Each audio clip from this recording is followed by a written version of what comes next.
We're good now, no? Yeah, I think so.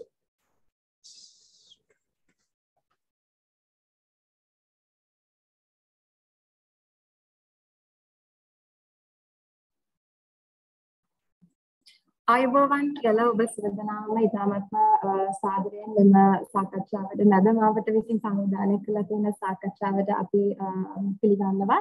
මේ ඉරිදා දවසේ ඔබගේ නිවාඩු දවසේ කාලය වෙන් කරගෙන අපිත් එක්ක එකතු වුණාට බොහොමත්ම ස්තුතියි.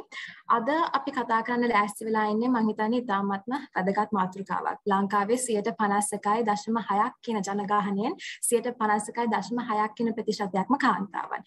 ඉතින් අපි කාන්තාවන් ගැන කතා කරනකොට නවීන කාන්තාව ගැන කතා කරනකොට මම හිතන්නේ ඉතාමත් වැදගත් මාතෘකාවක් තමයි මේ කාන්තාවන්ගේ නායකත්වය. සමාජයට ආදර්ශයක් දීගෙන කොහොමද කාන්තාවක් මම හිතන්නේ ඉදිරියට යන්නේ නවීන කාන්තාව ඉදිරියට යන්නේ කියන දේ සම්බන්ධ කරගෙන තමයි අද අපි මේ සාකච්ඡාව කරන්න ලෑස්ති වෙලා ඉන්නේ. මම ඔබට අපගේ මාතෘකාව මතක් කරනවා නම් අද අපේ මාතෘකාව තමයි ශ්‍රී ලංකාවේ නායකත්වයේ කාන්තා නියෝජනය සහ බාධක බිඳ දැමීම. මම මේක ඉංග්‍රීසි භාෂාවෙන් කියන්නම්. අද අපේ මාතෘකාව වන්නේ Breaking Barriers and Underrepresentation of Women in Leadership in Sri Lanka.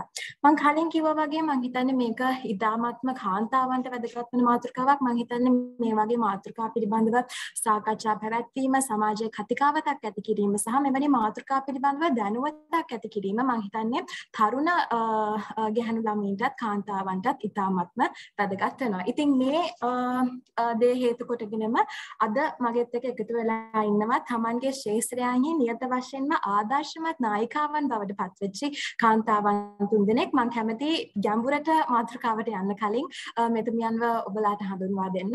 අපිත් එක්ක එකතු වෙලා ඉන්නවා කසුනි දසිල්වා මහත්මිය. මෙතුමිය MAS අයාතිහි අධ්‍යක්ෂවරියක් වශයෙන් කටයුතු කරනවා. අයුබෝවන් ඔබතුමියට.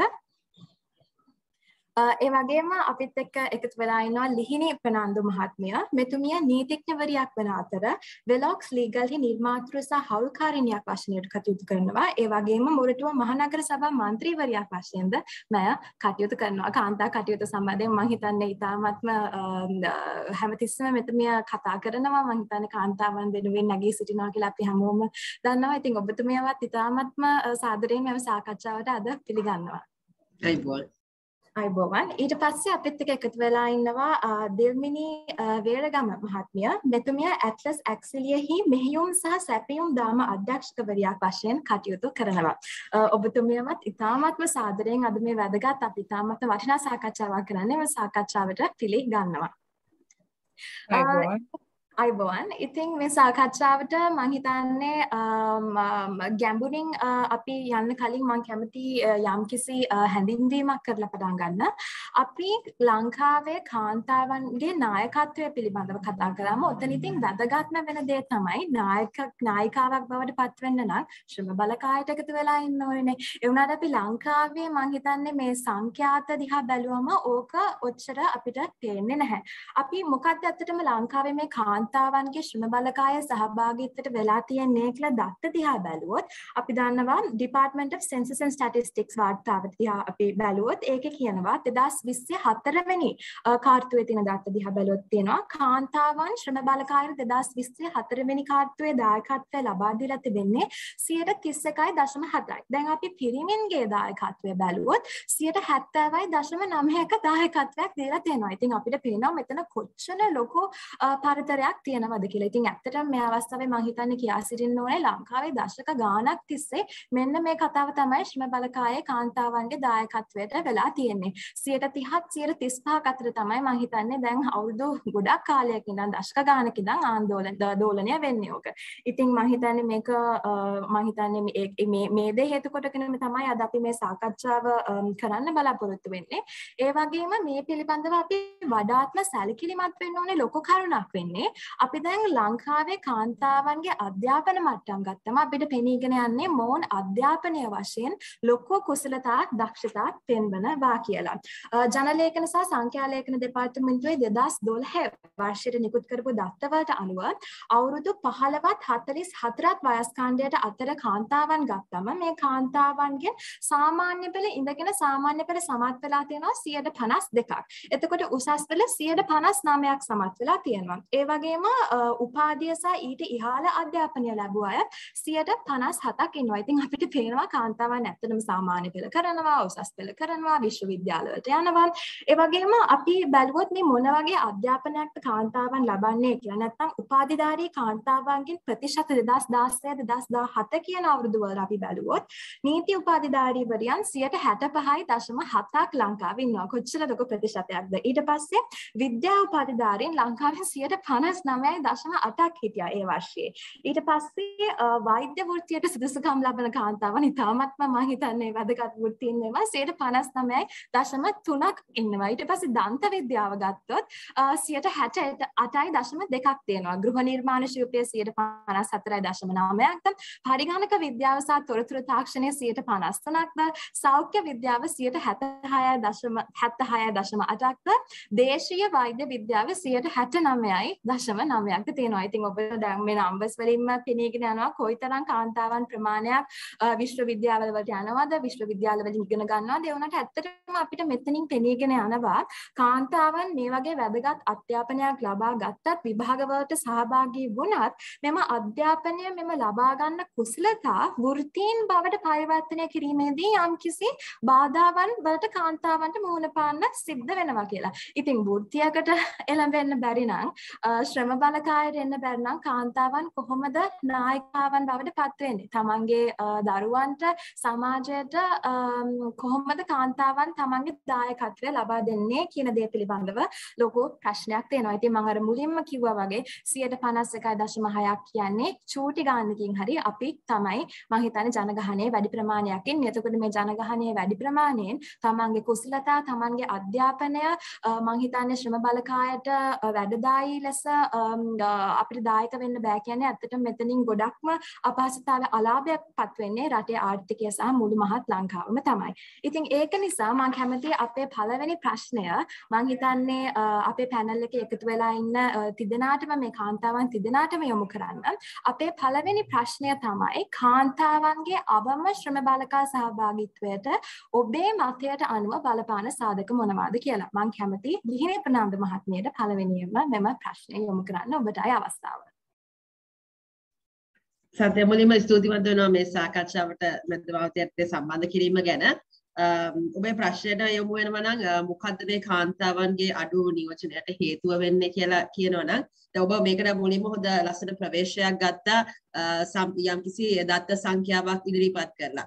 ඉතින් ඒ දත්ත වලට මම තවත් එකක් එකතු කරනවා නම් දේශපාලනයේ කාන්තා නියෝජනය ගත්තම ඒකත් ඉතාම අවම මට්ටමේ තියෙන්නේ 100ට දැන් පාර්ලිමේන්තුවත් ගත්තම 106ක වගේ ප්‍රමාණයක් තියෙන්නේ. මම නියෝජනය කරන නගර සභා ගත්තොත් එතන 125ක කෝටාවක් ගෙනාවට එතනටත් 123ක් වගේ තමයි තියෙන්නේ. ඉතින් ඇත්තටම ගත්තට ලංකාවේ ජනගහනයෙන් 51.8ක් කාන්තාවක් වුණාට ශ්‍රම බලකාය ඔබ කිව්වා වගේ 130ක්.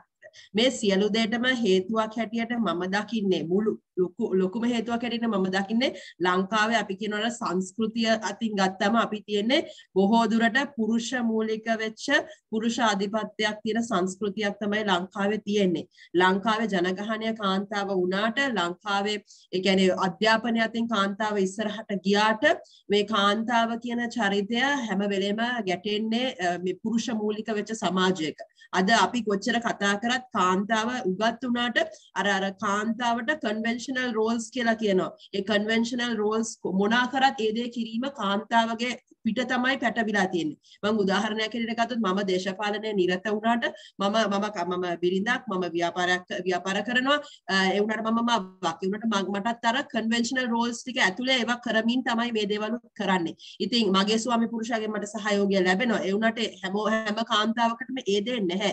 ඉතින් අද ලංකාවේ කාන්තාවට වෙලා තියෙන්නේ කොච්චර දක්ෂතාව තිබ්බත් හැකියාව තිබ්බත් මෙන්න මේ කන්වෙන්ෂනල් රාමුව ඇතුලේ තමයි මේ හැමදේම කරන්න වෙලා තියෙන්නේ. ඉතින් එහෙම ගත්තම යම්කිසි කාන්තාවකට කරන්න පුළුවන් සීමාවක් තියෙනවා. ඒ හින්දා ගොඩක් කාන්තාවන්ට හැකියාව තිබ්බට ඒගොල්ලෝ ඉගෙනගෙන තිබ්බට අවසානයේදී තමුන්ට දරුවන් ලැබුණයින් පස්සේ ඒ තමුන්ගේ කැරියර්ස් ගිව් අප් කරලා දරුවන් රැක බලා ගැනීමට ගෙවල් වල ඉන්න ප්‍රතිශත ප්‍රවණතාවක් තමයි තියෙන්නේ. ඒකට එක අතකින් රජයත් යම් තාක් දුරට වග කියන්න ඕනේ. මොකද අපේ ලංකාවේ මේ හරියට සපෝට් සිස්ටම් ස්ට්‍රක්චර්ස් හැදිලා නැහැ. උදාහරණයක් ගත්තොත් ඩේ කෙයාර් සිස්ටම්ස් ගත්තට මේවා රෙගියුලරයිස් නැහැ ලංකාවේ. මේවා වෘත්තීන් හැටියට දැන් පිට රටවල් වල ගත්තම කෙයාර් ගිවර්ස් ඩේ කෙයාර්ස් මේවා හොඳටම නියාමනය වෙන රෙජිස්ටර්ඩ් ඉන්ස්ටිටියුෂන්ස් තියෙනවා. අපේ පෙරපාසල් පද්ධති ගත්තත් මේවා හරියට ඉන්ස්ටිටියුෂනලයිස් කරලා මේවල ක්වොලිටිස් එන්ෂුවර් කරලා ඒව ලංකාවේ හරියට වෙන්නේ නැහැ. මම උදාහරණයක් කිව්වොත් දැන් අපි මම නියෝජනය කරන නගර සභාව ගත්තොත් නගර සභාව යටතේ පෙරපාසල් ලංකාවේ පෙරපාසල් මැනේජ් කරනවා. මොරටුව මගේ ප්‍රදේශයේ මාතෘ සායන ඒ වගේම දිවාසු රැකුම් මධ්‍යස්ථාන. මම කවුන්සිලර් කෙනෙක් හැටියට මම සභාවේ ගොඩක් වෙලාවට කතා කරලා තිනවා අපි මේවා නියාමනය කරන්න ඕනේ. මේවා වැඩි දියුණු කරන්න ඕනේ. මේවල සිස්ටම්ස් අප්ග්‍රේඩ් කරන්න ඕනේ. ෆැසිලිටිස් ගේන්න ඕනේ කියලා. නමුත් ඒවා අපි කතා කරාට ඒවා දිහා බලන්නේ ඊටාම වපරැහින්. මම උදාහරණයක් ගෙනවා නම් මම සභාවේ මේ කතා කරා නගරාධිපති කියපු කරුණක් තමයි ඩේ කෙයාර් ෆැසිලිටිස් ඕවා හැදුවම වෙන්නේ කාන්තාවෝ ළමයි ඕවල තියලා යනවා. ඕවල තියලා ගියාම එතකොට අර ළමයිව හදන්න කෝ ගෑනු කියලා. ওই වචනේ තමයි පාවිච්චි කරේ. මට ඇත්තටම ඒකට ගොඩක් කනගාටුන මම කිව්වා ඔබතුමාගේ බිරිඳට පුළුවන් වුණාට ගෙවල් වල ඉඳලා ළමයි බලා ගන්න මමත් කාන්තාව කෙනෙක් මට ඒ දේ කරන්න ගොඩක් කාන්තාවට හැකියාවක් නැහැ. අද ආර්ථිකය යම් මට්ටමක ඉන්න හින්දා කාන්තාවත් පවුලේ ආර්ථිකයට දායක වෙන්න ඕන. ඒතර රජයක වගකීම මේ සපෝට් සිස්ටම් එක හදන එක. ඒතර හොඳ ඩේ කෙයාර් ෆැසිලිටි එකක් තියෙනවා නම් ඒක ඒ කියන්නේ ඒක අම්මා කෙනෙක්ගේ මානසික සුවයට ගොඩක් බලපාන. ඒකට ළමයාව හරියට තියලා යන්න පුළුවන්. ඒ ළමයාව හොඳට බලා ගන්නවා කියලා. අද ලංකාවේ ඒ දේ නැහැ. ඒ හින්දා අර වැඩට වෙන පුද්ගලයෙක්ව ගෙනල්ලා ගෙදර තියලා තමයි මේ අම්මලා මේ පීඩන රාශියක් මැද තමයි මේ දේවල් කරගෙන යන්නේ. ඉතින් ඒක ඇත්තටම ඍජුවම බලපාන එක හේතුවක් මේ ලංකාවේ ශ්‍රම බලකායේ කාන්තා ප්‍රතිශතය අඩුවීම. තව එකක් අපේ work structures ගත්තම ලංකාවේ regulations laws ගත්තම ඒවා flexible නැහැ. ඒ කියන්නේ අලුතෙන් මේ දැන් කොරෝනා හින්දා work from home facility මේ තිබ්බට කොරෝනාට පෙර ඒ දේ තිබ්බේ නැහැ. කාන්තාවන්ට අර මේ officers වල crash facilities නැහැ.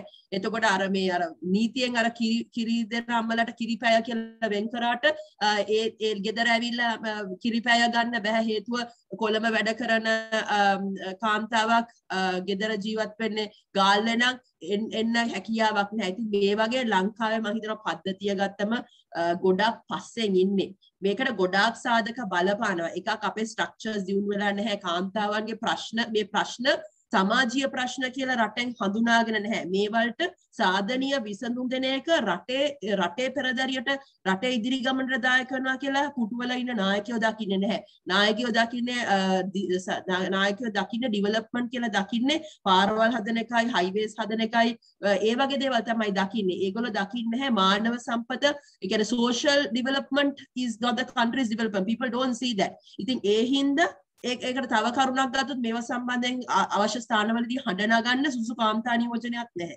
ඉතින් මෙන්න මේ සාධක ගොඩක් තියෙනවා. පාර්ලිමේන්තුවේ ඉන්න කාන්තාවන් 13 දෙනා 12 දෙනා. ඒ 12 දෙනාට කොච්චර අවම ප්‍රමාණයක්ද හම්බෙන්නේ මේ දේවල් හඬ නගන්න. ඉතින් මේ පුරුෂ මූලික ප්‍රශ්න ගොඩක තමයි මේ කාන්තාවන් මේ අරගලයක නිරත වෙන්නේ. මේ අයිතිවාසිකම් දිනා ගන්න. ඉතින් මං හිතනවා මේවා කාන්තා ප්‍රශ්න නෙවෙයි මේවා සමාජීය ප්‍රශ්න. අපි රටක් හැටියට ඉස්සරහට යන නම් මේ ප්‍රශ්න වලට විසඳුම් දෙන්න ඕනේ කියලා දේශපාලනයේ ඉන්න පිරිමිත් තේරුම් ගන්න ඕනේ හැමෝම තේරුම් ගන්න ඕනේ. ඉතින් මේ ප්‍රශ්න මූලික වෙන්න ඕනේ.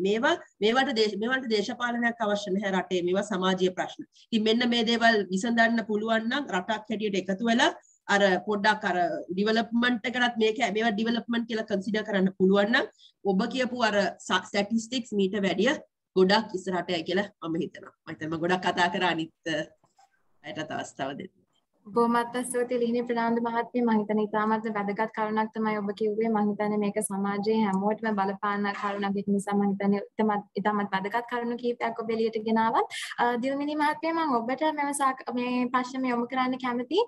පෞද්ගලික අංශයේ රැකියාවේ නායක ධුරයක් දරන කාන්තාවක් වශයෙන් ඔබට බොහොමයක්ම අත්දැකීම් සමූහයක් ඇති තවත් කාන්තාවන් සමග වැඩ කරලා. ඉතින් අපිට පොඩ්ඩක් කියන්න පුළුවන්ද මේ ශ්‍රම බලකායට එකතු වීමේදී තමන්ගේ අත්දැකීම් වලින් උපුටා ගන්නමින් කාන්තාවන්ට ඇත්තටම මොකද්ද වෙලා තියෙන්නේ කියන දේ පිළිබඳව. බොහොම ස්තුතියි. ඇත්තට මේ වගේ opportunity එකක් ලබා දුන්නට මම සත්‍ය මේක කරුණු දෙකක් දකිනවා මූලිකවම. පළවෙනි කරුණ තමයි සමාජයෙන් කාන්තාවකට ඇති බලපෑම.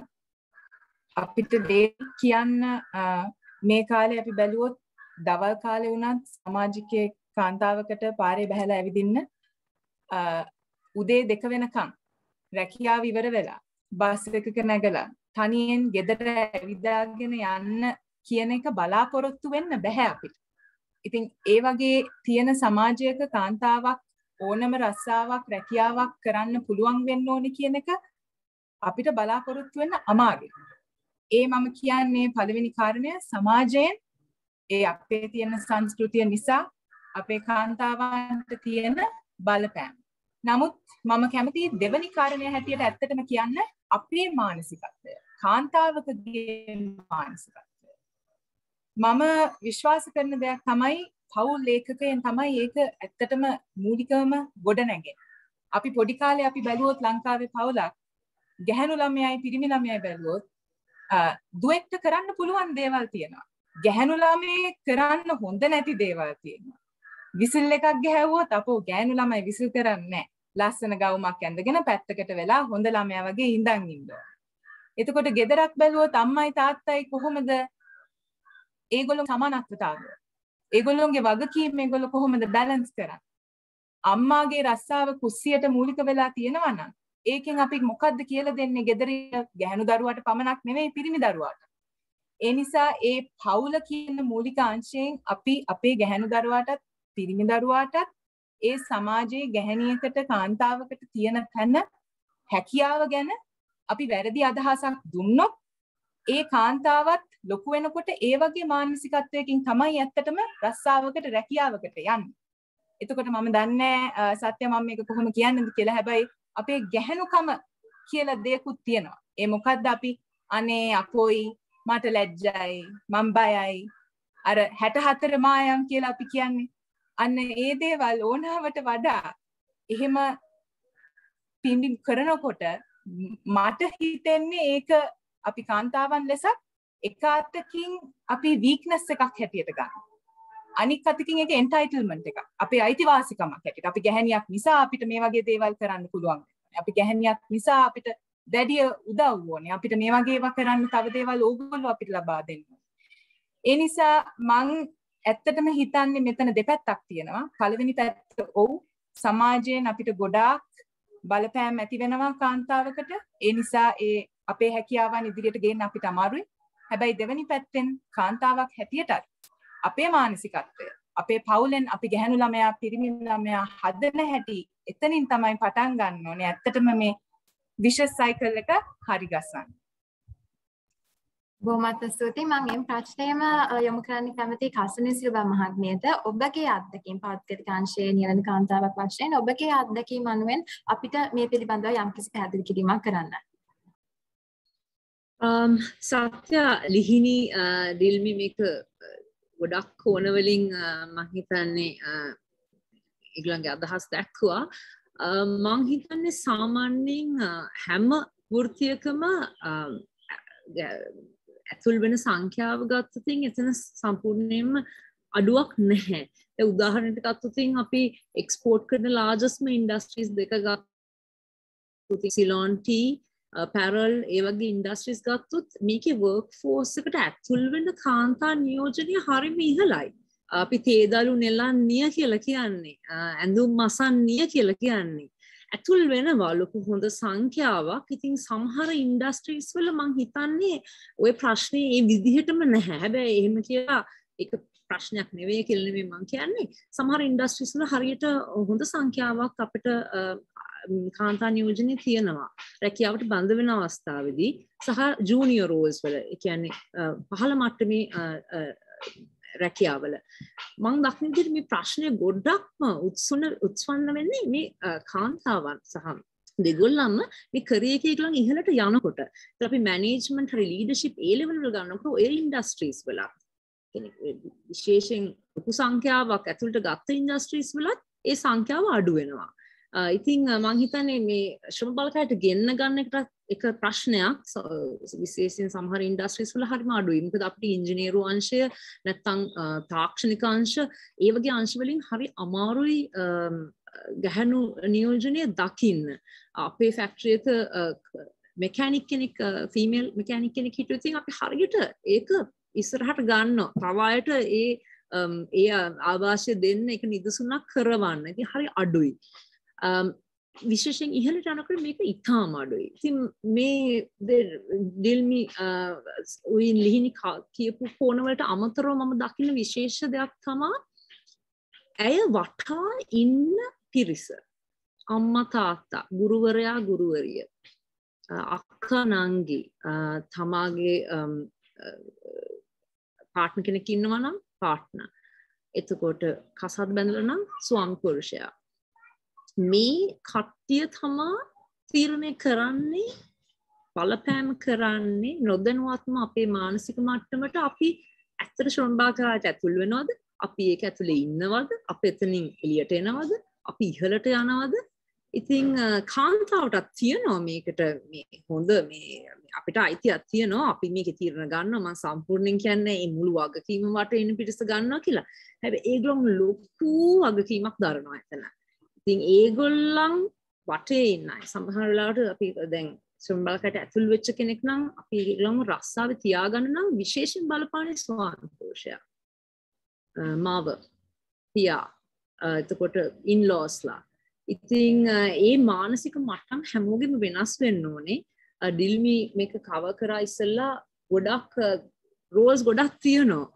ලිහිණිත් එක්ක කිව්වා ඉතින් මාවක් වෙන්න ඕනේ, බිරිඳක් වෙන්න ඕනේ, හෙදර ලස්සනට තියාගෙන ඉන්න ඕනේ, අපිට කැමති දේවල් කියනවා කරන්නේ. මේ ඔක්කොම බැලන්ස් කරන්න හොඳ සපෝට් සිස්ටම් එකක්, හොඳ සහයෝගයක් වටින් දෙන්න ඕනේ. මොකද ඇත්තටම බැලුවොත් ඉක්වලි දැම්මොත් අපේ වර්ක් ෆෝස් වල ඉන්න ගොඩක් පිරිමින්ට හැමෝටම නෙමෙයි ගොඩක් පිරිමින්ට ඒ ඔක්කොම රෝල්ස් නැහැ. ඉතින් ගොඩක් පාර්ට්නර් මත ඒක රඳා පවතිනවා. දැන් වෙනස් වෙනවා ගොඩක්. ලංකාවෙත් නාගරීකරණය වෙච්ච නගරවල ගොඩක් ඉස්සරහට ගිය සිතුවිලි වලින් ඉදිරියට ගිය පවුල් වල ඒව වෙනස් වෙනවා. හැබැයි එතන ලොකු අඩුවක් තියෙනවා කියලා මම දක්නවා. ඉතින් මම දක්න ලොකුම නිදසුන තමයි වටේ ඉන්න පිරිස. ඒගොල්ලන් ඇය ශක්තිමත් කරනවද, දිරිමත් කරනවද? ඇය හොඳ උදාහරණ කුඩා අවදිදි දැක්කද? ඇයගේ මව කොයි වගේද? ඇයි රැකියාවට ගියාම එතන හිටියද? ඉහළට ගිය කාන්තාවන්. මේව තමයි ගොඩක්ම බලපාන්නේ අපිට අදිස්ථානය ඇති කරගෙන ඉස්සරහට යන්න. බොහොමත් ස්තුතියි කසි මහත්මිය. ඉතාමත් වැදගත් අදහස් කිහිපයක් ඔබතුමිය ඉදිරිපත් කළා. මම හිතන්නේ අපි කාන්තාවන්ගේ නායකත්වය පිළිබඳව කතා කරනකොට ඊළඟට අපි කතා කරන්න ඇස් වෙන්නේ අර්ධකාලීන සහ නම්‍යශීලී රැකියාව කියන්නේ නැත්නම් part time and flexible employment කියන දේ. මේක ලංකාවේ නීති පද්ධතිය තුල හරියට සුරක්ෂිත වෙලා තියෙනවද කියන දේ පිළිබඳව යම්කිසි ප්‍රශ්නයක් තියෙනවා. මම හිතන්නේ කසි මහත්මියත් මේ පිළිබඳව කතා කරා. ඇත්තටම මම හිතන්නේ මේක ලංකාවේ සංස්කෘතියත් එක්ක මම හිතන්නේ යම්කිසි මේකට පැහැදිලි කිරීමක් අපිට හොයාගන්න පුළුවන්. මොකද දැන් අපි පොඩි කාලේ ඔය 3 වසරේ 4 වසරේ 5 වසරේ 6 වසරේ අච්චු පොත් එහෙම අරන් බැලුවම ඕකේ ඇඳලා තියෙන පින්තූර ගත්තම කොහොමද තාත්තා ඇඳලා තියෙන බ්‍රීෆ් කේස් එකක් අරගෙන ගෙදරින් හොඳට ලස්සනට වැදගත් ඇඳුමක් ඇඳගෙන එළියට බහින පුද්ගලයෙක් තමයි වැදගත් විදිහට වැඩට යන කෙනෙක් විදිහට තමයි තාත්තා ඉදිරිපත් කරලා තියෙන්නේ. අම්මව කොහොමද ඉදිරිපත් කරලා තියෙන්නේ? අම්මව ඉදිරිපත් කරලා තියෙන්නේ මල් ඔසරියක් ඇඳගෙන ගෙදර කුස්සියට වෙලා කෑම උයලා කිරිබත් හදලා තේ හදලා ළමයින්ට පාඩම් කරනකොට ළඟට ගෙනත් දෙනවා වගේ පින්තූරයක් තමයි අපිට. ඒ කියන්නේ අපි නොදැනවත්ම ඕක අපේ මනසවල මම හිතන්නේ රඳා පැවතිනවා. එතකොට දැන් අපි ලංකාවේ ප්‍රතිපත්ති නීතිමය පද්ධතිය දිහා බැලුවොත් ඒක කියන්නේ මේ අර්ධකාලීන නම්‍යශීලී රැකියාව මම හිතන්නේ ඒ තරම් සුරක්ෂිත කරලා නැහැ අපේ නීති පද්ධතියේ. එතකොට මේකෙන් කාන්තාවන්ට ශ්‍රම බලකායට ඇතුළු වුණත් ශ්‍රම බලකායේ රඳා පැවතිලා ඉදිරියට යෑමට මේකේ යම්කිසි බලපෑමක් තියෙනවා. මොකද කැබර්න් එක මම හිතන්නේ අර අපේ සංස්කෘතියත් අනුව මම ගත්තා වගේ ගොඩක් වැටෙන්නේ කාන්තාවන්ගේ කරපිටට. ඔබතුමිය හරියටම කිව්වා වගේ මාවක් වශයෙන් වශයෙන් බිරිඳක් වශයෙන් නැත්නම් පාර්ට්නර් කෙනෙක් වශයෙන් යම්කිසි දේවල් කාන්තාවන්ගෙන් මං හිතන්නේ බලාපොරොත්තු වෙනවා කැමරා ටික හදලා දෙන්න, තේ හදලා දෙන්න, ඇඳුම් ටික හොදලා දෙන්න, ඔය වගේ දේවල් ළමයිව බලා ගන්න. ඉතින් මං කැමතියි මේ ප්‍රශ්නය යොමු කරන්න දිහිනි ප්‍රනාන්දු මහත්මියට. පළවෙනියෙන් ඔබ නීතිඥවරියක් උත්වනවා. ඒක නිසා අපිට යම්කිසි පැහැදිලි කිරීමක් කරන්න මේකෙන් කාන්තාවන්ට ඇත්තට මේ නීති පද්ධතියෙන් මේක සුරක්ෂා කළ නැති නිසා කාන්තාවන්ට ඇත්තට මේකෙන් ඇති වෙන බලපෑම කුමක්ද කියන දේ.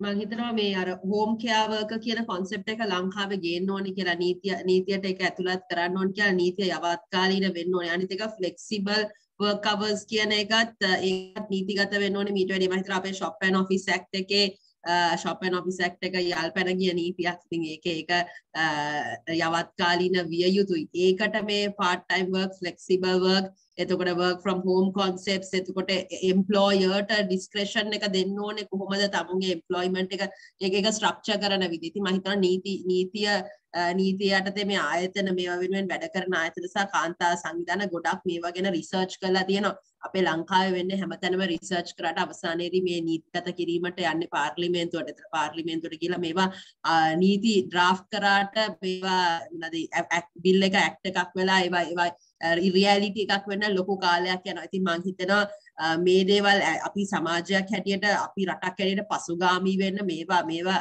කරුණු. ඉතින් මම හිතනවා මේක රාජ්‍යාංශය විතරක් නෙවෙයි අන්තිගේ NGOs විතරක් නෙවෙයි අපි සමාජයක් හැටියට මේවා ගැන මීට වැඩි කතිකාවතක් ඇති කරන්න ඕනේ. මම හිතනවා මේවල් ගැන බලපෑමක් ඇති කරන්නත් ඕනේ කියලා. මොකද අවසානයේදී කාන්තාවට flexible work option එක දෙනවා නම් employersලා මේක recognize කරනවා නම් ඒතර work from home දැන් work from home if they can work from home දැන් අපි දන්නවා කොරෝනා වෙලාවේදී ගොඩක් අය ගෙවල් වල ඉඳන් වැඩ කරනවා. ඒතර කාන්තාවන්ට ඍජුවම මේකට දායක වෙන්න පුළුවන් ශ්‍රම බලකායට.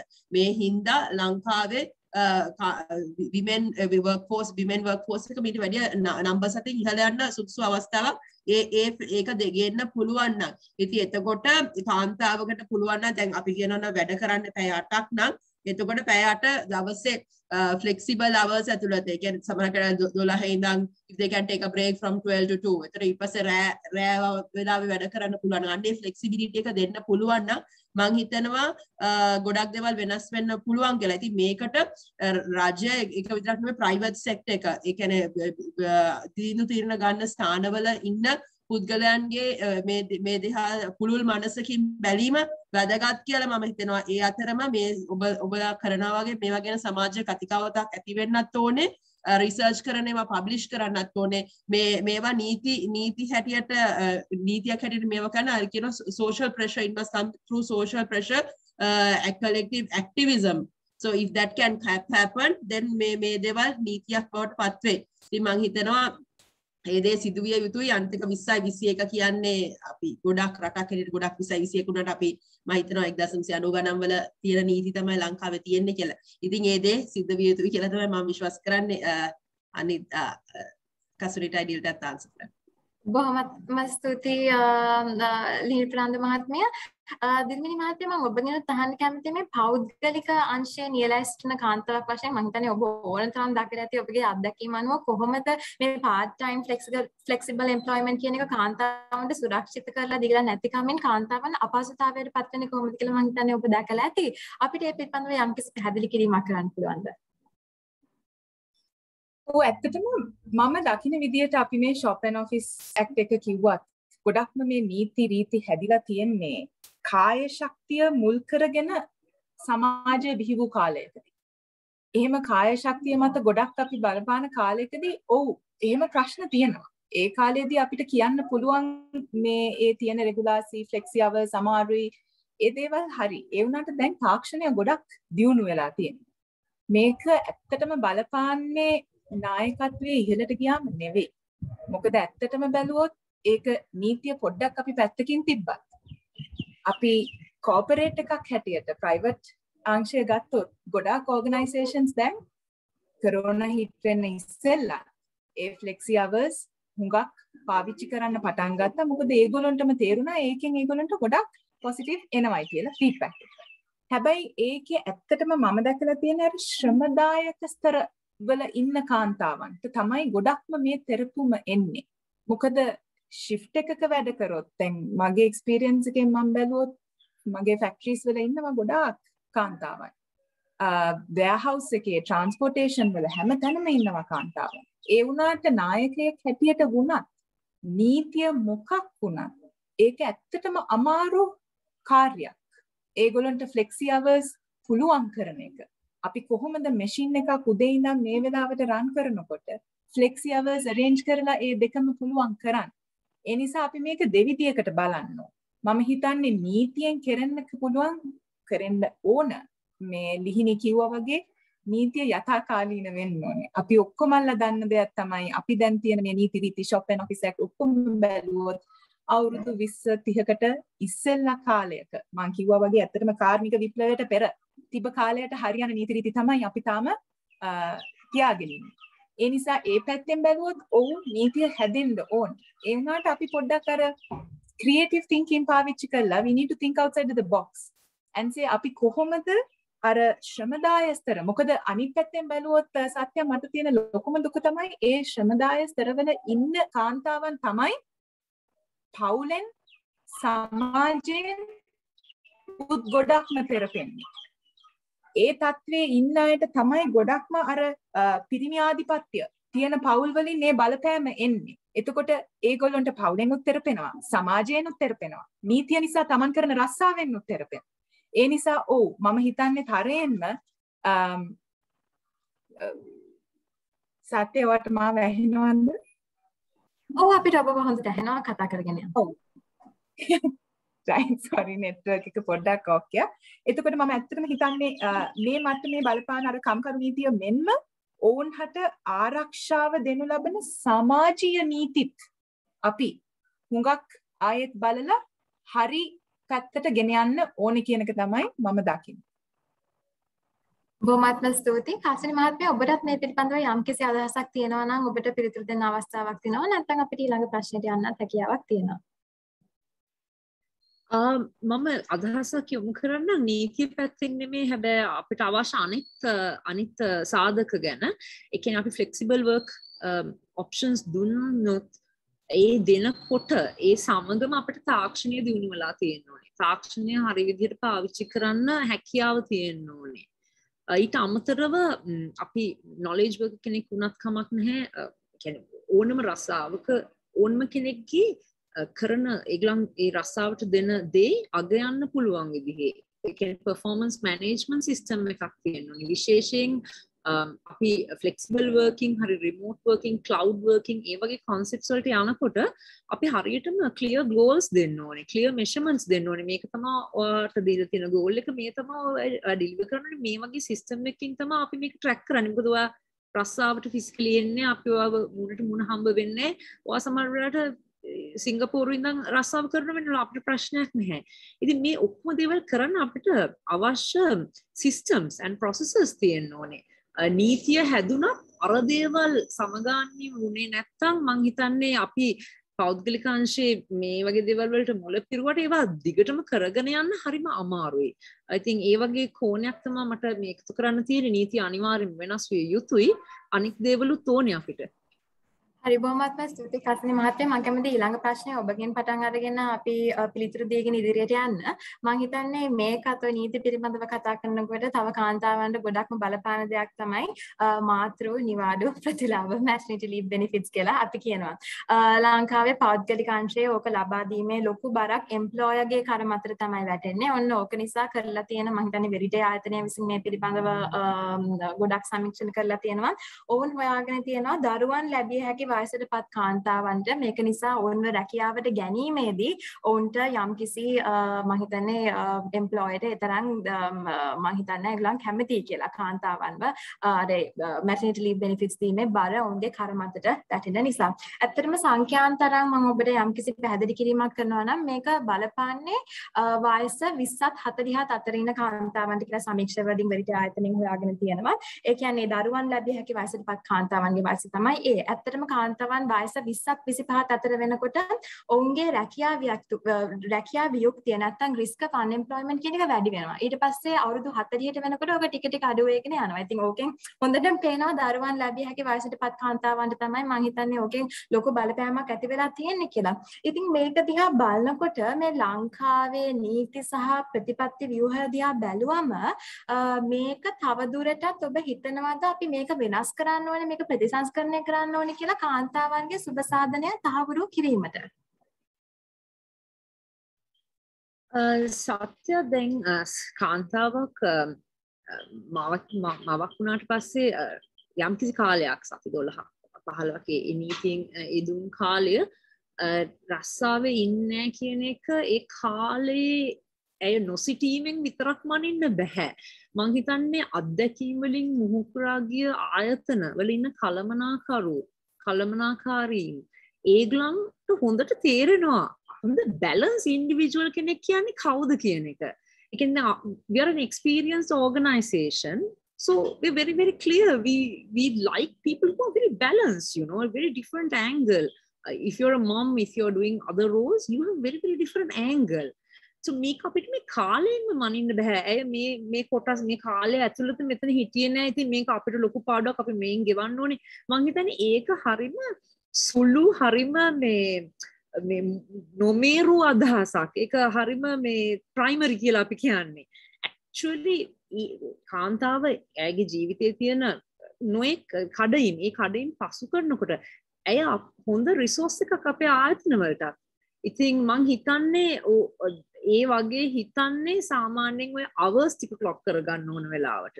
හැබැයි මං හිතන්නේ ගොඩක් මනසින් දියුණු වෙච්ච කියන්නේ කලමනා කරනේ කලක් සිටින ආයතන ඒ ගැන හොඳ අවබෝධයක් තියෙන අය ඒ හරි පුටුවල ඉන්න ආයතන ඒ විදිහට හිතන්නේ නැහැ. ඒගොල්ලන් හිතන්නේ මේගොල්ලන් අපිට හරි වැලියබල්.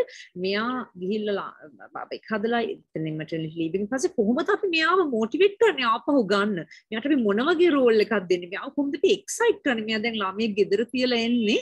ඉතින් ඒක අම්මා කෙනෙක් විදිහට අපි දන්නේ කොච්චර අමාරු දෙයක්ද කියලා. ඉතින් අපි හැම වෙලාවම බලන්නේ කොහොමද අපි මෙයාව එන්ගේජ් කරන්නේ? ඒක අනිත් එක මේ white collar jobs ඒ කියන්නේ මේ management ඒ වගේ මේ knowledge jobs වල විතරක් නෙමෙයි. මේ මං හිතන්නේ ආයතනයේ මේ මහාන කාන්තාවකට උනත් අපි ඒ දේ ගැන හිතනවා. කොහොමද මෙයා ඒ දේ කරන්නේ? මගේ අත්දැකීම මට කියන්න පුළුවන් මං හිතන්නේ එච්චර සුළුපටු විදියට හිතනොත් අපිට දියුණු වෙන්න පුළුවන් කියලා. අපි ඊට වැඩිය ටිකක් ඉස්සරහට යන්න ඕනේ. ඔබත් ඔබගේ අදහස් වල විවිධ ඔබ මේ පිටුද ඔබත් ආධිකාරික අංශයේ සිටින කාන්තාවක් ඔබට මේ පිටුද යම්කිසි අදහසක් තිබෙනවද? සත්‍ය මගෙන් නේද ඇහුවේ? ඔව් ඇත්තටම මේක මට මගේ ජීවිතේත් ඔක දෙපාරක් මට වෙච්ච අවශ්‍ය වෙච්ච දෙයක්. හැබැයි මට ඒක දැනিলা තියෙන්නේ සාමාන්‍යයෙන් ඕගනයිසේෂන් එකක් කසුනි කිව්වා වගේ far thinking organisation එකක් ගොඩක් ඒ මනස ඩෙවලොප් වෙලා තියෙනවා නම් මැනේජ්මන්ට් එක හරි විදියට හිතනවා නම් අපි මෙහෙම හිතුවොත් ඇක්සිඩන්ට් එකක් වුණොත් කාට හරි මාස 6ක් නෙමෙයි මාස 8ක් ගෙදර ඉන්නකම් අපි කම්පැනි එකෙන් උත් සපෝට් කරනවා. එතකොට අපි වෙන කාලේ දන්නෙත් නැහැ. අපිට ඒක මත ප්ලෑන් කරන්නත් බෑ. ඒක ඔහේ වෙච්ච වෙලාවක ඒක අපි බලන්න ඕනේ. හැබැයි අපිට එච්චර පුරුදුයි අපි මේ දැනගෙනත් මේ කාල පරිච්ඡේදය ඇතුළත තමයි අපි ඒක වටේ ගොඩනගලා ප්ලෑන් එකක් ගන්න ඕනේ කියලා ඒ දැනුම තියෙද්දිත් අපිට ඒක අමාරුවක් හැටියට අපි බලන්නේ. ඉතින් මෙහෙමයි ඇත්තටම කිව්වොත් ඕගනයිසේෂන් එකක් මත ඔව් මම ඕගොල්ලෝ ජොයින් වුණාට පස්සේ මම මාස 6 නැති වෙනවා. ඒක මම දැන් ඉඳන්ම දන්නවා කියන එක ඒක ආස හිතන දෙයක් නෙමෙයි කාටවත් ලීඩර්ෂිප් එකක් හැටියට. ඔව් මම ආසයි කවුරුත් එහෙම ගෙදර යන්නේ නැතුව දිගටම රස්සාව කරන් ඉන්න පුළුවන් නම්. හැබැයි මම ආයෙත් සත්‍ය කියන්නේ මේක අපි එක ලෙන්ස් එකකින් බලන්න අමාරුයි. මොකද ඇත්තටම මැනේජ්මන්ට් ලෙවල් එකේ බලපුවම ගෙදර ඉන්න එක ලොකු දෙයක් නෙමෙයි. ඒ මාස 6ක් ගිහිලා ආයෙත් එන එක ලොකු දෙයක් නෙමෙයි. දැන් මට තාම මතකයි මම දැන් ගොඩක් කල් පළවෙනි ළමයා හම්බ වෙනකොට මට ඒ ලොකු බයක් තිබ්බා. මම ආයෙත් ගියාම මට ඒ රස්සාව නැති වෙයිද? එතකොට මට වෙන එකක් දෙයි. එතකොට මම ආස දෙයක් නෙමෙයි මට හම්බෙන්නේ. මං කොහොමද ඒක කියන්නේ? මොකද මම හින්දායි මගේ පෞද්ගලික අවශ්‍යතාවයක් හින්දායි මම නැති වුනේ. එහෙම නැත්තම් මට ඒක රස්සාව මගේ එම්ප්ලොයර් මත ඒ රෙස්පොන්සිබිලිටි එක දාන්නත් බෑ. හැබැයි මට ඒත් එක්කම කාලයක් යනකොට මට තේරුණේ අපි මේ maternity leave ගැන කතා කරනවත් එක්කම paternity leave ගැන කතා කරන්නේ. ඇයි අපි ඒ පවුල ගැන බලන්න. අපි මේ ජීවිතේ පවුලක් හදනවා නම් ළමයෙක් එනවා නම් හදන්න ඕනේ මම ඇඩප්ට් කරනවා කියලා හිතන්න ළමයෙක්. එතකොට මම කිරි දෙන්න ඕනෙත් නැහැ. ඒත් ඒ ළමයාව හදනකොට පවුල් ජීවිතයක අම්මා තාත්තා ඒ ළමයා ඒක අත්‍යවශ්‍යතාවයක්. අර අපි ඉස්සෙල්ලා කිව්වා අපි මේ ප්‍රශ්න හදන්න ඉස්සෙල්ලා ලංකාවේ සංස්කෘතිය සමාජය හදන්න ඕනේ. ඒ සමාජය හැදෙන්නේ පවුල් ඒකකය හරියට හැදුනොත්. ඒ නිසා මං හිතන්නේ අපි ඔක්කොමල්ලා මනස දියුණුවත් වෙනවත් එක්කම අපි හිතන්න ඕනේ අම්මා විතරක් නෙවෙයි තාත්තත් කොහොමද ඒ වෙලාවේ හරි කාලේ ළමයාත් එක්ක ඉඳලා ඒක පුළුවන් වෙන විදියකට අපි organizations enable කරන්නේ. අපි තාක්ෂණය වැඩි දියුණු කරන්නේ කොහොමද? ඒක මේක මත දාලා විතරක් නෙවෙයි සත්‍ය. අපි දැන් කිව්වොත් people dependency කියන එක එළියට යන කාලයක්. එතකොට මේ එක රස්සාවක් එක්කෙනෙක් විතරක් මත යැපෙනවා නම් ඒ organization එක is not sustainable කොහොමද? ඉතින් ඒ වගේ organization එකක් ඉදිරියට යනවා නම් maternity leave කියන එක ඉතින් පොඩි දෙයක් බලාපොරොත්තු වෙන්න. කොහොමත්ම ස්තුතියි ඔබතුමියගේ අදහස් වලට. ලීනි ප්‍රාන්ත මහත්තයා මම ඔබගෙන උත්සාහන්න කැමතියි මේ ප්‍රතිපත්තිමය දේවල් පිළිබඳව මම හිතන්නේ ඔබතුමියත් ගොඩක් කතා කරලා තිනවා. ඉතින් මේ දේ පිළිබඳව ප්‍රතිපත්තිමය කෝණකින් බලලා ඔබට යම්කිසි අදහස් අර ඩිල්මි කියපු අර සමාජය ගැන ආකල්පමය තැනට මට පොඩි දෙයක් එකතු කරන්න කැමතියි. මම ගොඩක් මගේ අත්දැකීමෙන් මම නගර සභාවේ වැඩ ගැටෙන අවස්ථාවේදී ගොඩක් අර බිම්මට්ට මේ කාන්තාවන් එක්ක ගොඩක් වැඩ කරනවා. එතකොට මම හුඟක් වෙලාවට දකින්න ප්‍රවණතාවයක් තමයි සාමාන්‍ය ළමයා හදන්නේ ගෙවල් වල ඒ මට්ටමේ ගොඩක් හදන්නේ අම්මයි ගෙදර ආච්චි තමයි ළමයාව හදන්නේ. තාත්තගේ ළමයා හැදීමේ දායකත්වයක් කොහොමත්ම නැහැ.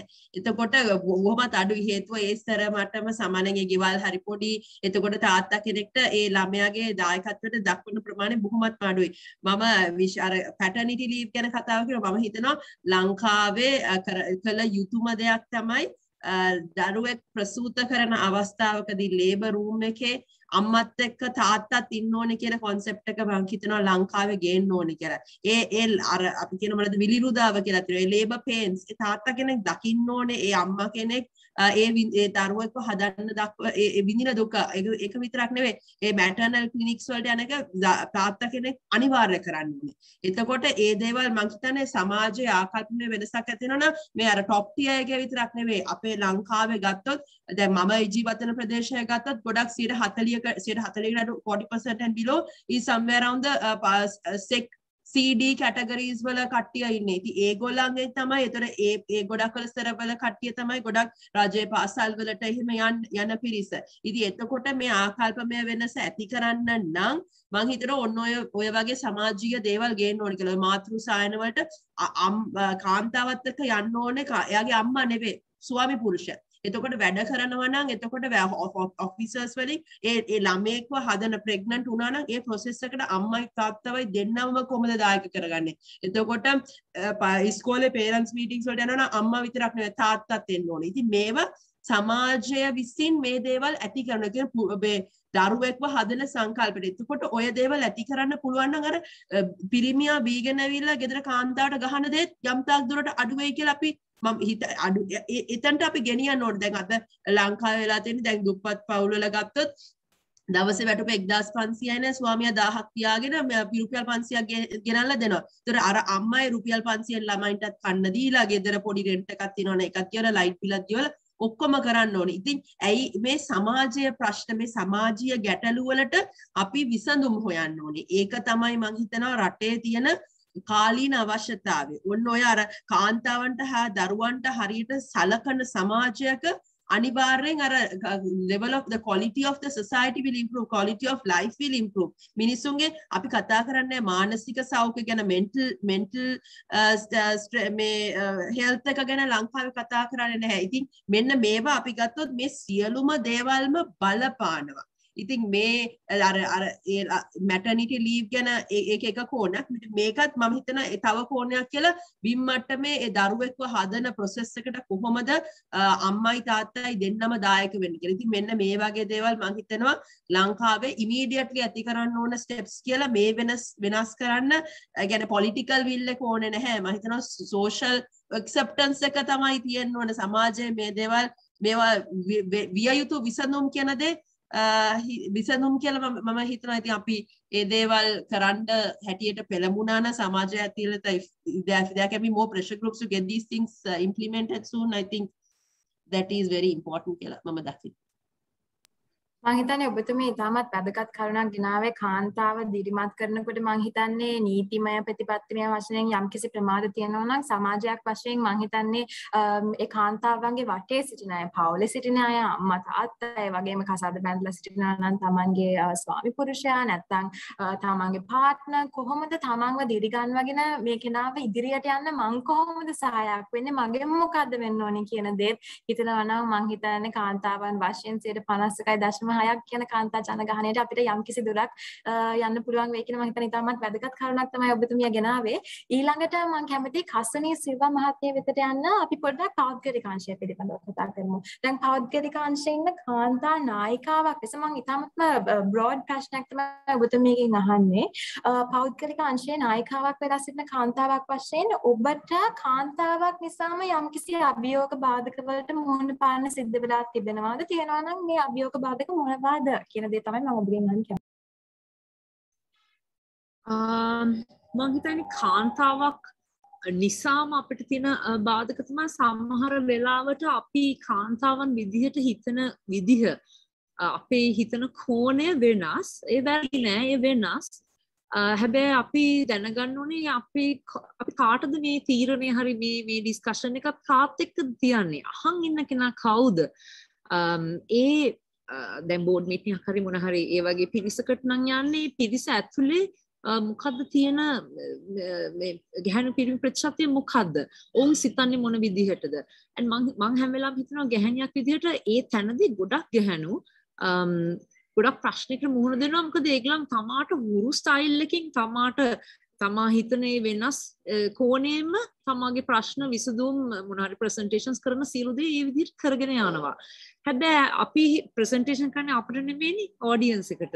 ඉතින් හැම වෙලාවම අපි හිතන්නේ බෝඩ් රූම් එකට ගිහිල්ලා එතන 80ක් 90ක් ඉන්නේ පිරිමි නම් ඒගොල්ලන් හිතන කෝණයෙන් අපි දෙන ඩිසිෂන් එක හරි අපි පෙන්නන දේ පෙන්නන්න අපි සමත් වෙන්න ඕනේ. ඒක අපේ හැකියාව වෙන්න ඕනේ. ඉතින් ගැහණියක් විදිහට හැම වෙලාවම මම ඒ ගැන හිතනවා කවුද මගේ ඔඩියන්ස් එක. හැබැයි මට එච්චර වෙරහිසක් දරන්න වෙන්නේ නැහැ ඔඩියන්ස් එක බැලන්ස් නා. ඒ කියන්නේ එතකොට වෙනස් විදිහේ හිතන කට්ටිය හැම තැනකම මුණ ගැහෙනවා නම් ඒක ලොකු ප්‍රශ්නයක් වෙන්නේ නැහැ. ඉතින් ඒක එක් දෙයක්. අනෙක් දේ තමයි මම හිතනවා ගොඩක් පෞද්ගලික අංශයේ ඉහළ මට්ටම් වල ඉන්න පිරිස ගොඩක් සෙන්සිටිව් ඒගොල්ලන් දන්නවා මේ කොච්චර අමාරුද ගැහණියෙක් විදිහට කොච්චර රෝල්ස් බැලන්ස් කරන්න ඉන්න ඕනේද. හැබැයි ඒක හැම මට්ටමකට සමාන නැහැ. බිම් මට්ටමට යනකොට ගොඩක් වෙලාවට ඒක වෙනස් වෙන්න පුළුවන්.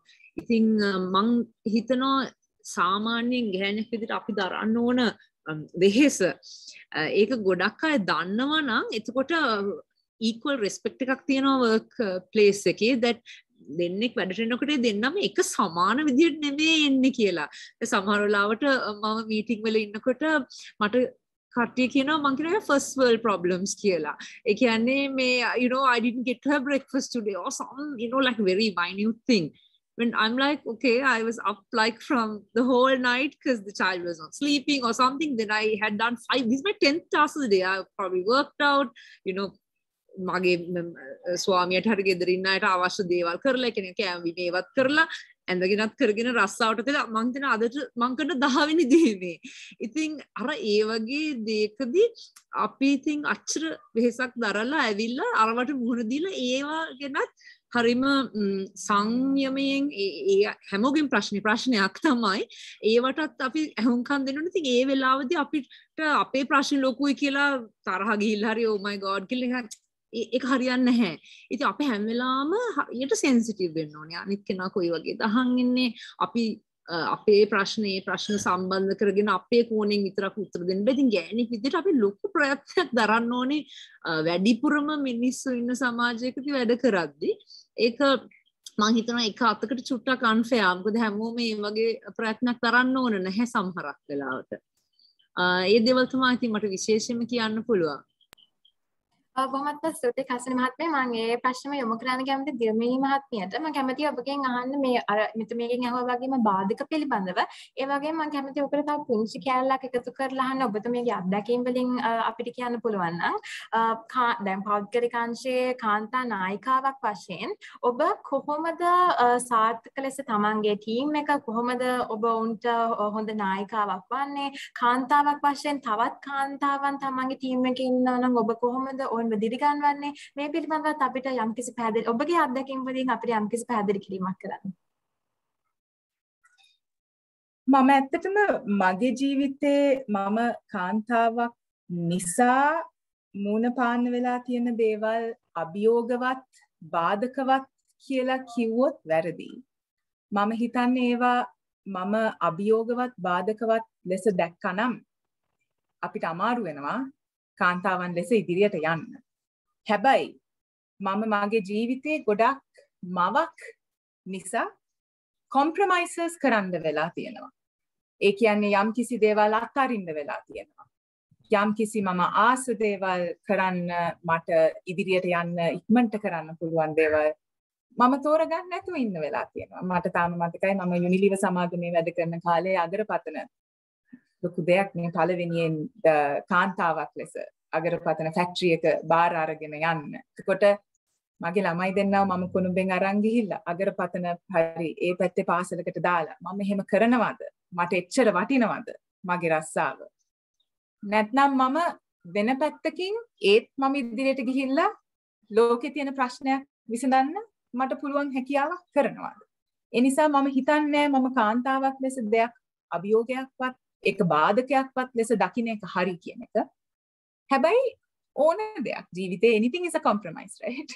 So ඒ වගේම I think when you are a mother especially there are definite compromises that you need to make and ඒක ඉදිරියටම මටත් වෙලා තියෙනවා. හැබැයි මම තවත් එකක් කියන්න ආසයි සත්‍ය මගේ personal experience මම පිරිමි මූල්‍ය වූ අංශවල තමයි වැඩ කරලා තියෙන්නේ අවුරුදු 15ක් male dominant fields.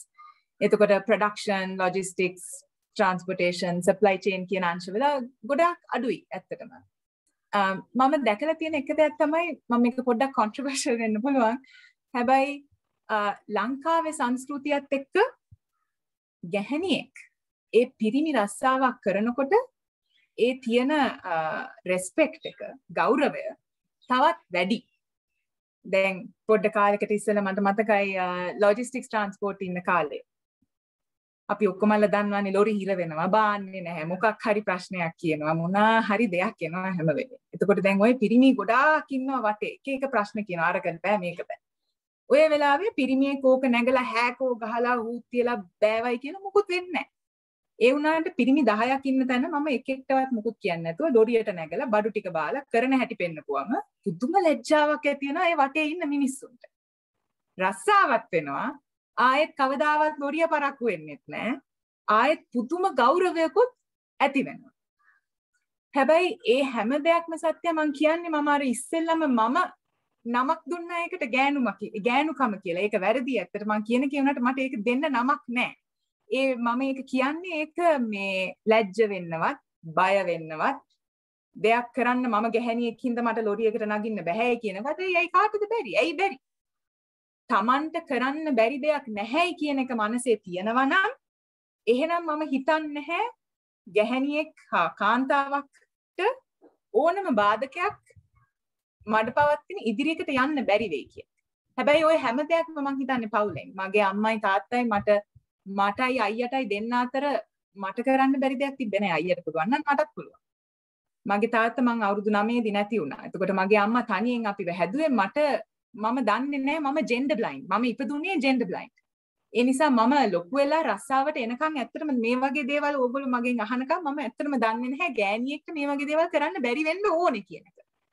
එතකොට ඒ ස්ත්‍රී පුරුෂ භාවයට අන්ධකමක් තියෙනවා නම් ඇත්තටම මේ බාධක දකින්න නැතුව ඉදිරියට යන්න පුළුවන් වෙනවා. එතකොට ඒ නායකත්වයේ දරනකොට දැන් හේමාස් ආයතනයේ වගේ ආයතනවල වැඩ කරන්න ඇට්ලස් ඇක්සිලියා වල ඇත්තටම මම ගොඩාක් ආඩම්බරයි. මොකද ඒ ආයතන හුඟක් මනසින් දියුණු වෙච්ච කළමනාකරන තියෙන ආයතන. එතකොට කොහොමත් ඒ වගේ ඔබ්ස්ටකල්ස් අඩුයි. ඒ වුණාට සප්ලයි චේන් ප්‍රොඩක්ෂන් වල අංශවල ඉන්නකොට මම කියන්නේ අමාරු නැති බව. ඒ එක එක කෝණවලින් එනවා. අන්දන්න පුළුවන් කියලා හිතනවා. හුඟක් තැන්වලට ගියාම ඒ ලෙවල් එකට ගියාම හුඟක් එක එක හරි ෂෝක් අත්දැකීම් හම්බ වෙනවා. ඒ වුණාට තමන් අර කරන්න බැරි දෙයක් නැහැ කියන එක දිරියකාන්තාවක් කියන වචනේ මං හිතන්නේ ඔකට කියන්නේ. එහෙම දිගටම යනකොට තමන්ගේ ටීම් එකේ ගෞරවය තමන්ට කොහොමත් හම්බ වෙනවා. තමන්ට කරන්න බැරි දෙයක් නැහැ කියලා කියනකොට ඒගොල්ලෝ තමන්ව කාන්තාවක් හැටියට නෙමෙයි දකින්නේ නායකයෙක් හැටියට. ඉතින් තමන් මම කාන්තාවක් කියන එක පෙන්න යන්නේ නැත්තම් තමන් නායකයෙක් හැටියට තමන්ගේ ටීම් එක බාර ගන්න. මං හිතන්නේ එතන තමයි ඒ වෙනස. හැබැයි කසිනි කිව්වත් දිහිනි කිව්වත් තමන්ගේ ස්වාමි පුරුෂයාත් තමන්ගේ පවුලත් තමන්ගේ අම්මත් ඒ දෙන ශක්තිය නැතුව මොන දේත් කරන්න ඇත්තටම අමාරුයි. ඒ නිසා ඕන කාන්තාවකට අවශ්‍යයි ඒ වටේ ඉන්න ස්ට්‍රෙන්ත් එක. බොහොමත් ස්තුතියි දිල්මිනි මහත්මිය. මම හිතන්නේ තරුණ කාන්තාවන් ගෑනු ළමින් මේ සාකච්ඡාවට එකතු වෙලා ඉන්නවා නම් මම හිතන්නේ ඉතාමත්ම වැදගත් දෙයක් තමයි ඔබ කිව්වේ තමන්ගේ වෘත්තිය පටන් ගන්න කාන්තාවන් ගෑනු ළමින් මේක බලන් ඉන්නවා නම් මම හිතන්නේ ඉතාමත්ම ආදර්ශමත් ඉන්ස්පයරිං දෙයක් තමයි මෙතුමිය කිව්වේ. මම ওই ප්‍රශ්නෙම කැමතියි ලිහිණි ප්‍රනාන්දු මහත්මියටත් යොමු කරන්න. දැන් අපි දන්නවා දේශපාලනය ගත්තම දැන් මෙතුමිය කිව්වා නායිකාවක් වශයෙන් ගරු කරන්න. අපි ඒ ගරුත්වය අර ඒ වගේ දේවල් පිළිබඳවත් මෙතුමිය කතා කරා. ඒ වුණාට අපි පාර්ලිමේන්තුව දිහා බැලුවම ඉතාමත්ම කනගාටුයි අපිට පෙනී කියනවා කාන්තා නියෝජනය 14ක් තිබ්බට ඔවුන්ට සලකන්නේ කොහොමද කියලා කතා කරන්නේ කොහොමද කියලා. මම හිතන්නේ ඇත්තටම අපි ටීවී එක දැම්මත් ඔක පේනකොට අපිට හරියට හිතට දුකක් ඇති වෙනවා. මොකද 51.6ක් කියන කාන්තාවන්ව නියෝජනය කරන 14ටත් ඔහොම සලකනවා නම් ඉතින් අපිට කොහොමද සලකන්නේ කියන දේ පිළිබඳව ජනතාවට කොහොමද සලකන්නේ කාන්තාවන්ට කියන එක පිළිබඳව ලොකු දුකක් ඇති වෙනවා තරුණ කාන්තාවන් වශයෙන්. ඉතින් ඒක නිසා මම ඔබතුමියගෙන් පළවෙනි ප්‍රශ්නය අහන්න කැමතියි මේ දේශපාලනයට කාන්තාවන් එනකොට අපිට දැන් ඉතාමත්ම හොඳින් පේන දෙයක් තමයි බාධක තියෙනවා. එතකොට මේ බාධක මොනවාද? ඒ වගේම දේශපාලනයට ඇතුළු වුණාම අමාරුවෙන් හරි දේශපාලනයට ඇතුළු වුණාම එන බාධක මොනවාද? ඒ වගේම මේ කාන්තාවන්ගේ අවම නියෝජනය නිසාද අපිට මේ කාන්තාවන්ට එච්චර සෙන්සිටිව් නැති කාන්තාවන්ගේ සුබ සාධනය පිළිබඳව එච්චර වැටහීමක් නැති ප්‍රතිපත්ති ඉදිරිපත් වෙන්නේ ලංකාවේ ප්‍රතිපත්ති තියන්නේ කියලා දේ පිළිබඳවත් මම ඔබතුමියගෙන් අහන්න කැමතියි.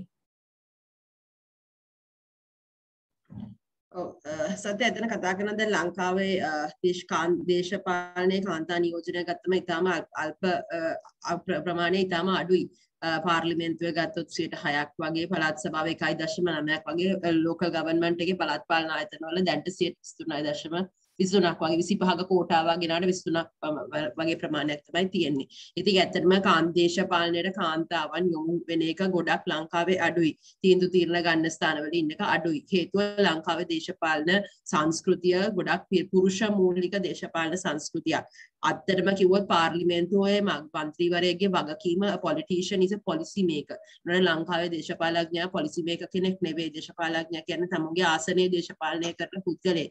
ඒතකොට කාන්තාවන් දේශපාලනයේ මම දේශපාලනයෙන්ද මට කියන්න පුළුවන් මම කාන්තාවක් හිටියා කියලා මම දේශපාලනය කරන්න ඕනේ අර පුරුෂයා දේශපාලනය කරන විදිහටම තමයි. මම වෙන විදියකට දේශපාලනය කරන්න කියලා දෙයක් නැහැ. ලංකාවේ politics කියන්නේ is a lifestyle. ඒතකොට පිරිමින්ට මේ දේශපාලනය කරන්න පුළුවන් හේතුව ඒගොල්ලෝ දේශපාලනයට ගියාම තමුන්ගේ මොනවාද වයිෆ් ගෙදර බිරිඳ ළමයිව ඔක්කොම බලා ගන්න හින්දා.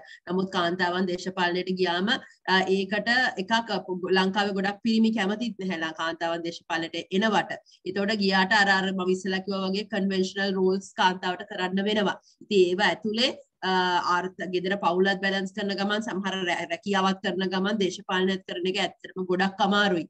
ඒක ගොඩක් අමාරුයි ලංකාවේ. ඒ කාන්තාවන්ට එක කිරීමට නොහැකියාව නෙවෙයි. සිස්ටම් එක සපෝට් කරන්නේ නැහැ. දැන් මම කියනවා මම දේශපාලනය කරන මගේ ස්වාමි පුරුෂයාගෙන් මට සහයෝගයක් තියෙනවා. මම නීතිඥවරයෙක් හින්දා මගේ වරියක් හින්දා මගේ ටයිම් එක ෆ්ලෙක්සිබල්. ඒ හින්දා මට මේක බැලන්ස් කරගෙන කරන්න පුළුවන්. ඉතින් ඒ හින්දා ඒ වුණාට ගොඩක් අයට ඒ හැකියාව නැහැ. ඉතින් ඒ හින්දා අනිත් එක අපි මේ ලංකාවේ පක්ෂ දේශපාලන ක්‍රමය ගත්තත් පක්ෂවලත් කාන්තාවන්ට කියලා ඒ තැන දෙන්නේ නැහැ.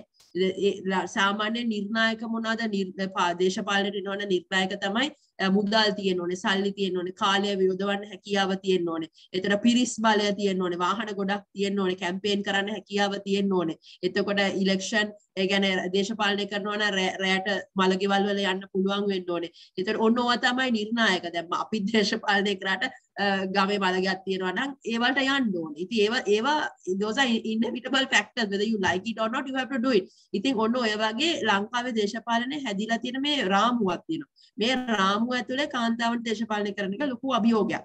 ඉතින් එතකොට මේක වෙනස් වෙනවා නම් මේක වෙනස් වෙනවනේ පක්ෂ දේශපාලන ඇතුලෙන්ම තමයි. ඒතර පක්ෂ දේශපාලනය පිළිගන්න ඕනේ කාන්තාවන් දේශපාලනය කිරීමට හැකියාවක් තියෙනවා කියලා. එතකොට කාන්තාවන්ගෙන් උතර පිරිමි කරන විදිහටම දේශපාලනය කිරීමට බලාපොරොත්තු වෙන එකත් වැරදි.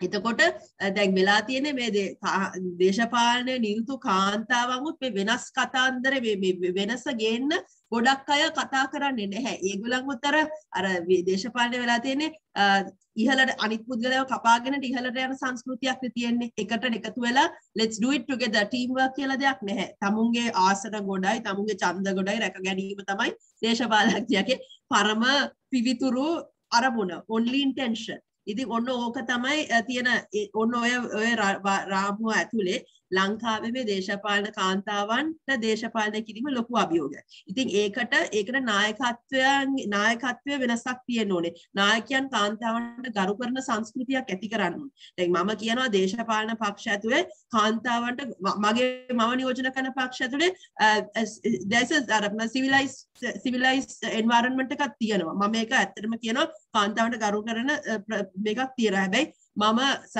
local council එකට ගියාම අපි council meetings වලට ගියාම කාන්තාවන්ට ඇත්තටම සුදුසු පරිසරයක් නෙවෙයි ඒක.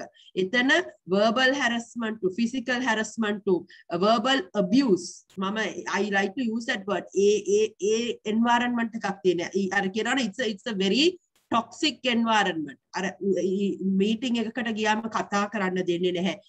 ඉන්සල්ට් කරනවා, කතා කරනකොට කියන්නේ අර මේල් ඩොමිනන්ස් කියන එක හොඳටම පේනවා ඒ පරිසරවල. ඉතින් අර කාන්තාවන්ට මේ දේ කරන්න බෑ, දැනුමක් නැහැ. ඕගොල්ලෝ ඇවිල්ලා මේ ඒ කියන්නේ ඒගොල්ලන්ගේ ටෙරිටරි එක ආක්‍රමණය කරන්න හදනවා. ඔන්න ඔය වගේ සංකල්ප ගොඩක් තියෙන්නේ. ඉතින් මම හිතනවා මේ පොලිටික්ස් වලට ලංකාවේ කාන්තාවන්ට අපිට ලංකාවේ මොනවාද ෆස්ට් ප්‍රයිම් මිනිස්ටර් ලෝකේ පළවෙනි ප්‍රයිම් මිනිස්ටර් බිහි කරාට ලෝකේ පළවෙනි ජනාධිපති හිටියට අපේ ලංකාවේ කාන්තාවන්ට දේශපාලනය කිරීමට සුදුසු බපසරියක් තාම ලංකාවේ හැදිලා නැහැ. මේ දේ හදන්න ඕනේ. ඒක අවශ්‍යතාවයක්. ජනගහනයේ 151ක් නම් ජනගහනයේ අඩුම ගානේ පාර්ලිමේන්තුව තුළ කාන්තා නියෝජනය 140ක්වත් වෙන්න ඕනේ. ඒක වෙන්නේ නැති තාක්කල් මේ ලංකාවේ තියෙන සමාජීය ප්‍රශ්න වලට විසඳුම් ලැබෙන්නේ නැහැ. අනිත් එක දේශපාලනයට කාන්තාවන් ආවම they bring a different dimension to it. ඒ දේ අපි සොසයිටි එකක් හැටියට තීරණය කරන්න ඕනේ. හැබැයි වෙලා තියෙන්නේ ඒ කාන්තාවන්ට ඒ තැන දෙන එක තීරණය කරන්න පිරිමි. දැන් අර 125 කෝටා එක ගේනවද නැද්ද කියලා තීරණය කරන්නේ පිරිමි. පළාත් සභාවට පාර්ලිමේන්තුවට ඔක තීරණය කරන්නේ පිරිමි. ඉතින් අපේ අයිතිවාසිකම් ඉල්ල ගන්න අපි පිරිමින් එක ලොකු සටනක නිරත වෙන්න ඕනේ. මං හිතනවා මේක දැන් සමාජය තුළ කතා කරලා කාන්තාවන්ගේ හැකියාව තියනවා කියන එක අපි පෙනිලා තියෙන යුගයක මේ දේ දේශපාලනයේ කාන්තා නියෝජනය ඉස්සරහට ගේන්න මං හිතනවා මේක සමාජීය වශයෙන් සිදුවිය යුතු දෙයක්. රටේ ප්‍රගමනය රටේ ඉදිරියට සිදුවිය යුතු දෙයක්. ඉතින් මෙන්න මේ බාධක මම කිව්වා වගේ මේ බාධක ගණනාවක් තියෙනවා. නමුත් මේ බාධක ගණනාවක් ආවට කාන්තාවන්ට මේ බාධක ජයගෙන ඉස්සරහට යන්න පුළුවන්. ඒ දේ කරන්න මං හිතනවා කාන්තාවන් වගේම that women are competent to do politics කියන එක men also must accept. තව දෙයක් මම කියන්න කැමති. දැන් පොලිටිකල් කැම්පේනින් වලට යනවා නම් ලොකු වියදමක් යනවා. දැන් පාර්ලිමේන්ට් ඉලෙක්ෂන් එකකට යනවා නම් තරඟ කරනවා නම් දැන් අපි වගේ සම්ප්‍රදායික පක්ෂවල ඉන්නවා නම් you need at least about minimum of about 25 million to run a election. ඉතින් ඔය වගේ මේ for a parliamentary election කාන්තාවන්ට ඔය වගේ මුදල් නැහැ වියදම් කරන්න. මේ කැම්පේන් ෆයිනෑන්සින් රෙගියුලේෂන්ස් ලංකාවේ ගේන්න ඕනේ. එහෙම ගේන්න පුළුවන් නම් එතකොට මේ අර ඊක්වල් සමබිම, ඒ කියන්නේ ඊක්වල් පොසිෂන් එකක් ඇති කරනවා පිරිමින්ට සහ කාන්තාවන්ට දේශපාලනයේ නිරත වෙන්න.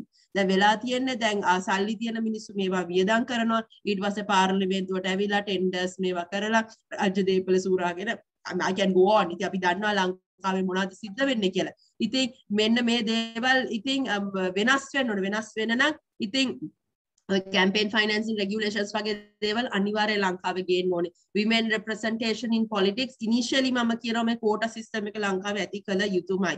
ඉදු කර ඒ හේතුව කාන්තා නියෝජනය වැඩි කරන්න. හැබැයි quota system should not be there forever. ඒක යම්කිසි කෙටි කාලයකට මේ quota system එක තියලා ඊට පස්සේ දේශපාලනයේ කාන්තාවන්ගේ නම්බර් එක වැඩි කරලා මේ quota system එක ඉවත් කරාට කමක් නැහැ. ඉතින් මම හිතනවා බාධක ගණනාවක් තිබ්බට අර political will එක තියෙනවා නම් that acceptance තියෙනවා නම් දේශපාලනයේ කාන්තා නියෝජනය වැඩි කරන්න පුළුවන් මේ ලංකාවේ. ඉතින් අර මම හිතනවා අර පුරුෂ ආධිපත්‍ය පුරුෂ ඒකාධිකාරියට challenge කරන්න කාලය ඇවිල්ලා කියලා ඒකට කාන්තාවන් ඉදිරියට එන්න ඕනි කියලා මම හිතනවා. දේශපාලන යුතු කාන්තාවක් නෙවෙයි, කාන්තාවන් පමණක් නෙවෙයි, socially women must rise to the cause කියලා. බොහොමත්ම ස්තුතියි රිහිණි ප්‍රනාන්දු මහත්මිය. තාමත් වැදගත් කරුණු කිහිපයක් ඔබ කාන්තා නියෝජනය පිළිබඳව ගෙනාවා. කොහොමද මේ ප්‍රතිපත්ති කාන්තාවන්ට සුබ සාධනය තහවුරු කළ යුතු ප්‍රතිපත්ති කියන නම් අපිට දේශපාලනයේ කාන්තාවන් වැඩි කරගන්නේ කොහොමද? ඒක දේශපාලනයේ තිබෙන පොලිටිකල් කල්චර් එක වෙනස් වෙන්න ඕනේ කොහොමද කියන දේ පිළිබඳව මම හිතන්නේ තාමත් වැදගත් කරුණු කිහිපයක් ඔබතුමිය ඉදිරිපත් කළා. මම කැමති නැවතත් කසනී මහත්මිය වෙතට යොමු වෙන්න. අපි දන්නවා දැන් විශාල වශයෙන් නිෂ්පාදන කටයුතු කරන අංශවල කාන්තාවන්ගේ සුබ සාධනය පිළිබඳව මම හිතන්නේ දැන් ලොකු කාලයක් ඉඳන් කතිකාවතක් සමාජයේ ඇති වෙලා තියෙනවා. උන්ගේ සුබ සාධනය පිළිබඳව. නිදහස් වෙළඳ කලාපවලත් මම හිතන්නේ යම්කිසි ප්‍රශ්න ඇති වෙලා තිබෙනවා. ඉතින් ඔබගේ අත්දැකීම් වලින් උපුටාගෙන අපිට යම්කිසි අදහසක් ලබා දෙන්න පුළුවන්ද? ලංකාවේ ප්‍රතිපත්ති රාමුව තුල මෙන්න මේ කතා කරන කාන්තාවන්, ඒ කියන්නේ විශාල වශයෙන් නිෂ්පාදන කටයුතු කරන අංශවල නිරස්තින කාන්තාවන්ගේ සුබ සාධනය අපි තහවුරු කරන්නේ කෙලෙස්ද නැත්නම් තව තහවුරු කරන්න අවශ්‍යතාවයක් තියෙනවද කියන ප්‍රශ්නේ තමයි ඔබතුමියට යොමු කරන්න කැමතියි. මම සාර්ථක උදාහරණයකින් මේක පැහැදිලි කරන්නම්.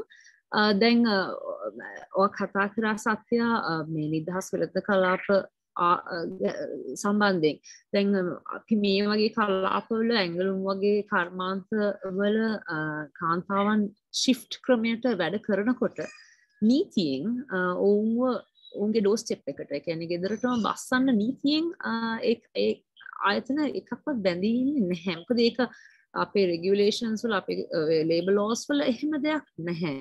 දැන් අපි ආයතනයක් විදිහට ඒවා කරනවා. හැබැයි මං හිතනවා ඒ වගේ කියන්නේ දැන් කාන්තාව සුරක්ෂිතව රැකියා ස්ථානයට ගෙන යාම හරි බේසික් දේවල් නේ. ඒවා හරි ෆන්ඩමෙන්ටල්. මේ කාන්තාව විතරක් නෙමෙයි මං හිතන්නේ ඕනම කෙනෙක් සමහර වෙලාවට ඉන්නවා. මං හිතන්නේ 10 ෂිෆ්ට් එකට ඔෆ් වෙලා යන කෙනෙක් කොහොමද නැත්තම් යන්නේ නේ? ඉතින් ඒ වගේ දේවල් දැන් ඒවා ස්ව කැමැත්තෙන් තමයි ගොඩක්ම මේ පෞද්ගලිකාංශයේ ආයතන වලින් කරන්නේ. ඉතින් ඒ කරන්නේ දැන් එහෙම කරලා දැන් ඒක සමහර ඉන්ඩස්ට්‍රීස් වල ස්ටෑන්ඩඩ් එක වෙලා. ඒක තමයි බේස් එක. ඉතින් මං හිතන්නේ ඒක එක ඇන්ගල් එකක්. අපි නීතිය වෙනස් වෙනකල්ම බලාගෙන ඉන්න බෑ. ඉතින් අපි සමහර දේවල් කරන්න ඕනේ. ඒක අපි කරලා අපි පොකුරු වශයෙන් කරනකොට ඒක ස්ටෑන්ඩඩ් එක වෙනවා. ඒතකොට වෙන කවුරුටත් එන්ටර් වෙන්න බෑ ඉන්ඩස්ට්‍රි එකට ඒ බේසික් දේවල් නොදී. ඒක එක ඇන්ගල් එකක්. අනිත් එක තමයි ආයතනයක් ඇතුළත ඇති වෙන ඕනම ප්‍රශ්නයකදී ඒ ප්‍රශ්නය සාධාරණ විදිහට ඒ ප්‍රශ්නයට පිළිතුරක් ලබා ගන්න. ඒ ප්‍රශ්නය කතා කරන්න සුදුසු වාතාවරණයක් ඇති කරන්න. ඒකට අවශ්‍ය අපි කියනවා ඒකට some kind of privacy, right? If there is something that comes up, you can't go and tell your manager or your line leader what is the problem is with your manager and your line leader. So what is the secondary system you have, right? ඉතින් අපි ආයතනයේ මොන හරි ආයතනය ඇතුළත මේ වගේ විශේෂයෙන් large numbers වලින් කාන්තාවන් වැඩ කරන ආයතනවල යම්කිසි නීතියෙන් උත් ඒ දේවල් ඇති වෙන්න ඕනේ. ගොඩක් ආයතනවල කරනවා. හැබැයි මම හිතනවා ඒවා හරියටම නීතියෙන් හරි මේ පටිපාටියට අනුව වෙනවා නම් ඒවා බේස් ලෙවල් එක වෙනවා. ඒතර මම දන්නවා මේ කම්පැනිට ඇවිල්ලා මට මොන හරි ප්‍රශ්නයක් වුණොත් මට තියෙනවා ඉන්ඩිපෙන්ඩන්ට් රූට් එකක් ඒ ප්‍රශ්නය විසඳ ගන්න. හරැස්මන්ට් හරි ඕනම ඔය වගේ අමාරු ප්‍රශ්නවලදී මේ නිකන් වැඩ ප්‍රශ්නයක් නෙවෙයි මම කියන්නේ. ඒව කතා කරන්න අමාරුනේ. ඉතින් ගොඩක් ඒ වගේ දේවල් වලදී කාන්තාවෝ කොන් වෙනවා ඒගොල්ලන් රැකියාවෙන් ඉවත් වෙලා යනවා. සමහර කාන්තාවෝ ඒ නිසා මේගොල්ලන්ගේ මුළු ජීවිතේම හැරවුම් ලක්ෂයක් වෙනවා ඒක නෙගටිව් පැත්තට මේ රස්සාවක් කරන්න ඇවිල්ලා. ඉතින් ඒ දේවල් වලට අවශ්‍ය මම හිතන්නේ වෙනස් වීම කරන්න ඕනේ.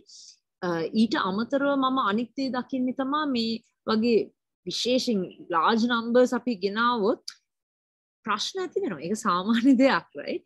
මේ වගේ ඉන්ඩස්ට්‍රීස් වල මොන හරි බේස් ලෙවල් එකක රෙගියුලේෂන්ස් අපි බෙස්ට් ප්‍රැක්ටිසස් කියලා කියන්නේ. දැන් අපි මේ ඉන්ඩස්ට්‍රි එක දැන් ඇඟලුම් ගත්තොත් එහෙම 1980s end එකේ ඉඳන්ම තියෙනවා 1982 free trade agreements වලින් ඉඳන්ම තියෙනවා. ඉතින් දැන් අපිට තියෙනවා හොඳ ක්‍රියාපටිපාටියක් නේ. දැන් අපි මොකද්ද කරන්නේ? අපි දැන් මේ ක්‍රියාපටිපාටිය හරි විදිහටම වෙයි කියලා බලාගෙන ඉන්නවා. දැන් හැමදාම වියදම වැඩි වෙනවා, ප්‍රශ්න තියෙනවා, මේ ඉන්ඩස්ට්‍රීස් ලෝකේ අඩුම වියදම හරහා යනවා.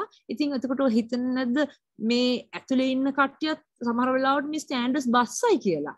වෙන්න පුළුවන් නේ. ඉතින් අපි ඕනම ඉන්ඩස්ට්‍රි එක හොඳ ලෙවල් එකට ආවට පස්සේ ඒකේ තියෙන බෙස්ට් ප්‍රැක්ටිස් අරගෙන ඒවා යම්කිසි නීතිමය රාමුවක් හරහා ඒව දෙන්න ඕනේ. ඒව ස්ටෑන්ඩඩ් එක කරවන්න ඕනේ. ඉතින් අර මුල් නීතිය ලියලා එනකල්ම ඉන්න ඕනේ නැහැ. සමහරට අපිටම කරගන්න පුළුවන්. කරගත්තට පස්සේ ඒක නීති ගේනවා නම් එතකොට හැමෝටම ඒ වගේ හොඳ සේෆ් හොඳ සුරක්ෂිත වාතාවරණයක වැඩ කරන්න පුළුවන් වෙනවා. බොහොමත්ම ස්තුතියි කස්නි මහත්මිය. මම හිතන්නේ අපිට කාලයක් ටිකින් ටික මම හිතන්නේ ටික කාලයක් ඉතුරු වෙලා තියෙන දැන්. ඒක නිසා මම අන්තිම ප්‍රශ්නයට යන්න කැමතියි. කාන්තා නායිකාවන් වශයෙන් ඔබ දිනාටම උත්තර ලබා දෙන්න පුළුවන්. අපිව මම හිතන්නේ මේ වැඩසටහන බලන තරුණ කාන්තාවන්ට සහ ගැහැණු ළමයින්ට ඔබට මොකක්ද දෙන්න තියෙන උපදේශ කියන දෙයින් තමයි අපි මේ සාකච්ඡාව ඉවර කරන්න දැස්සේ වෙන්නේ. ලිහිණි ප්‍රාන්දු මහත්මිය ඔබට උත්තරයක් ලබා දෙන්න අවස්ථාව. මම හිතනවා කාන්තාවන්ට කරන්න පුළුවන් ලොකුම දේ තව කාන්තාවකට දිරිමත් කරන එක. කවදාවත් කාන්තාවක් පල්ලෙහා හෙලන්න එපා. ඒක තමයි මම තරුණ කාන්තාවන්ගෙන් ඉල්ලන එකම දේ. දේශපාලනයේ වේවා මොන අංශයක වේවා අපි දකිනවා අද සෝෂල් මීඩියා ගත්තොත් සයිබර් හැරස්මන්ට්ස් ඒ වගේ දේවල් ගොඩක් වෙනවා. අපි දකිනවා සෝෂල් මීඩියා වල කමෙන්ට්ස් ගත්තොත් කොච්චරක් දුරට කාන්තාවන්ට අර මොන හරි වීඩියෝ ක්ලිප් එකක් දැක්කම ඒකට කොච්චර ඉන්සල්ට් කරලා දෙනවද හිතන්නේ නැහැ. ඒ වීඩියෝ එකේ හිටියොත් මගේ සහෝදරියා ඉන්නවා නම් මම මගේ සහෝදරියට ඒ විදිහට කතා කරනවාද? අපි සමහර අය කෙනෙක් කුණුහරුප වගේ ඒ වගේ වචන කතා කරනවා. මේ අපි කතා කරන්නේ මගේ සහෝදරිය වෙන්න ඕනේ නැහැ. නමුත් සමාජයේ කාන්තාව කාගේ හරි ස්වාමි පුරුෂයෙක් කාගේ හරි බිරිඳක් කාගේ හරි දුවෙක් කාගේ හරි අම්මා කෙනෙක්. අන්න ඒ විදිහට අපිට දේවල් ගැන හිතන්න පුළුවන් නම් කාන්තාවන්ට කරන්න පුළුවන් ලොකුම දේ කාන්තාවන්ව පහළට නොහෙලීම. ඒක විතරක් නෙවෙයි ඊර්ෂ්‍යාව කියන එක අපි මම හිතනවා සමාජයෙන් අයින් කළ යුතු දෙයක්. ඒ කියන්නේ දක්ෂ කාන්තාවක් ඉන්නවා නම් ඒ දක්ෂ කාන්තාවට ඉදිරියට යන උදව් කරන්න. කාන්තාවකගේ කකුලෙන් අදින්න එපා. ඒ සංස්කෘතිය අපි රැකියාවේ වේවා ඕන තැනක වේවා අපි තව කාන්තාවක් ඉදිරියට එන්න දිගිමත් කරන්න පුළුවන් නම් ඒක තමයි කරන්න පුළුවන් ලොකුම දේ. මම දේශපාලනයේ නිරත වෙලා තියෙන හින්දා මම කියන්න පුළුවන් දේශපාලනයේ කාන්තාවන් එනවා නම් ඒ දේශපාලනයේ කාන්තාවන්ට උඩට එන්න උදව් කරන්න මිනිස්සුන්ට හැකියාව තියෙනවා නම් ඒ හැකියාවට ගරු කරන සමාජයක් අපි ඇති කරන්න ඕනේ. අපි රද ලංකාවේ මේ විදියට අපි පල්ලෙහාට ගිහිලා තියෙන්නේ ඒක හේතුවක් අපේ ඊර්ෂ්‍යාවයි අපි මිනිස්සුන්ව පල්ලෙහාට හෙලන සංස්කෘතියක් අපේ ලංකාවේ ඉස්සරහට ඉදිරියට ඇවිල්ලා තියෙන හින්දා. ඉතින් මම හිතනවා අපි සමාජයක් හැටියට ආකල්පමය වශයෙන් අපේ වෙනසක් ඇති කරන්න කාන්තාවන්ට ලොකු දායකත්වයක් දක්වන්න පුළුවන්. අපි කියනවා ගෙදර පවුලේ දරුවන්ට වටිනාකම් උගන්වන්නේ කාන්තාව. දරුවන්ට හරි වැලියුස් කියලා දෙන කාන්තාව. අපි ඒ වැලියුස් කියලා දෙනවා වගේම අපි කාන්තාවන් හැටියට අපි ඒ වැලියුස් ප්‍රැක්ටිස් කරන්නත් ඕනේ. ඉතින් මම අවසානයේ කියනවා අපි රටක් හැටියට වෙනස් වෙන්න නම් අපි වෙනස් වෙන්න ඕනේ කියලා අපි කාන්තාවන් හැටියට let's all get together to empower women and to make sure that we bring another woman forward. ඒ දේ කරන්න පුළුවන් නම් අපිට මේ අනිතික කාන්තාව ප්‍රශ්න තියෙනවා. මේ ප්‍රශ්න වලට විසඳුම් දෙන්න තමුගේ සහෝදරියක් හැටියට හිතලා ඒ විදිහට let's treat another lady කියලා. එහෙම කරන්න පුළුවන් නම් මේ 50% පාර්ලිමේන්තුවේ තියෙන 106 දේශපාලන නියෝජනය වැඩි කිරීමට ශ්‍රම බාලකාය කාන්තා නියෝජනය වැඩි කිරීමට මේ දේවල් මොනවාද ඩ්‍රීම් එකක් විතරක් නෙවෙයි කවද යථාර්ථයක් වෙන්න වැඩි කල යන්නේ නැහැ කියලා මම විශ්වාස කරනවා. ඉතින් මම ඒ අදහස් ඉදිරිපත් කරමින් මේ සාකච්ඡාවට මට ආරාධනා කිරීම ගැන ස්තුතිවන්ත වෙනවා. කොහොමත්ම ස්තුතියි ලිහිණි ප්‍රාන්දු මහත්මයා. දියුමිනී වැඩගම් මහත්මිය අපිට ඇත්තටම තේනවා කාන්තාවක් වශයෙන් අම්ම කෙනෙක් වශයෙන් කොයිතරම් ආදරණීය කෙනෙක්ද මම හිතන්නේ කාන්තාවකගේ රෝල් එක කියලා අපිට දැනට මම හිතන්නේ මේ සාකච්ඡාවට ඉතාමත්ම වැදගත් වෙන කරුණක් එක. ඔබතුමියට මේ පිළිබඳව යම්කිසි අදහසක් තිබෙනවද? ඔබ කුමක්ද මොන වගේ පණිවිඩයක්ද බලන් ඉන්න තරුණ කාන්තාවන්ට දෙන්න කැමතියි? Oh, thank you Satya. මම ඇත්තට ආසයි කාරණා තුනක් කියන්න. පළවෙනි එක තමයි ස්ත්‍රී පුරුෂ භාවයට අන්ධ වෙන්න. Be gender blind. Don't categorize yourself as a female leader. Categorize yourself as a leader. ඒ තමන් ඒක කරේ නැත්නම් ඒක සමාජයෙන් අපිට බලාපොරොත්තු වෙන්න බෑ. ඒ පළවෙනි දේ. දෙවෙනි දේ තමයි හැමදාම තමන් අර වෙන කෙනෙක්ට වඩා හොඳ වෙනවද? මගේ හැකියාවට වඩා තව පිරිමියෙක් මට වඩා පුළුවන්ද? ඒක ගණන් ගන්න එපා. තමන් ඊයේ දැනගත්ත දෙයට වඩා අද දෙයක් දන්නවද? ඒක හැමදාම හිතන්න. Improve yourself, learn, be physically active, mentally, behavioral, every single aspect. Keep improving yourself and compete with yourself. අපි දන්නේ නැති දේවල් ගොඩාක් තියෙනවා. අපි අද කොච්චර ඉගෙන ගත්තා. අපිට මේ පිට තියෙන ජීවිතාන්තය අතර අපිට මේ ලෝකේ දැනගන්න දෙන දේවල් ඔක්කොම ඉගෙන ගන්න විදියක් නැහැ.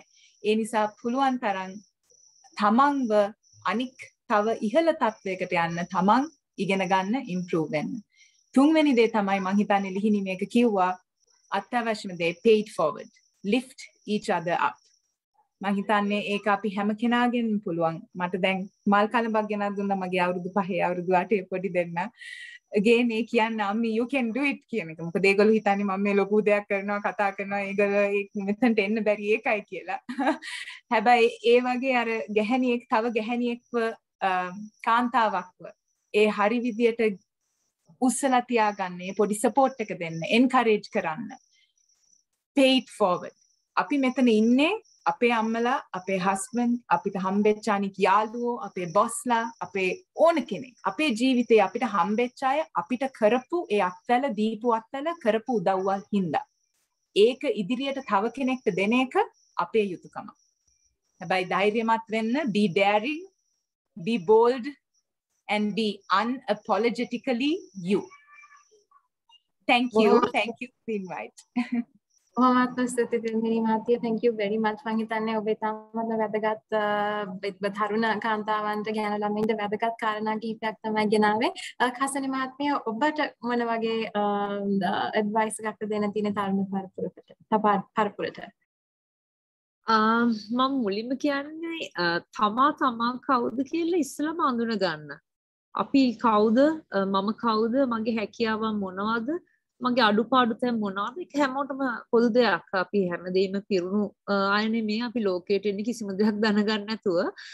මෙතන ඉන්න කාන්තාවන් අහන් ඉන්න අය කාන්තාවන් පිරිමි ભેදයකින් තොරව හැමෝම එහෙමයිලා. මේක ලෝකෙකට එනු කිසිම දෙයක් දන්නේ නැහැ. කියන්නේ පිරිමි කියලා කිසි ભેදයක් නැහැ ඒකට.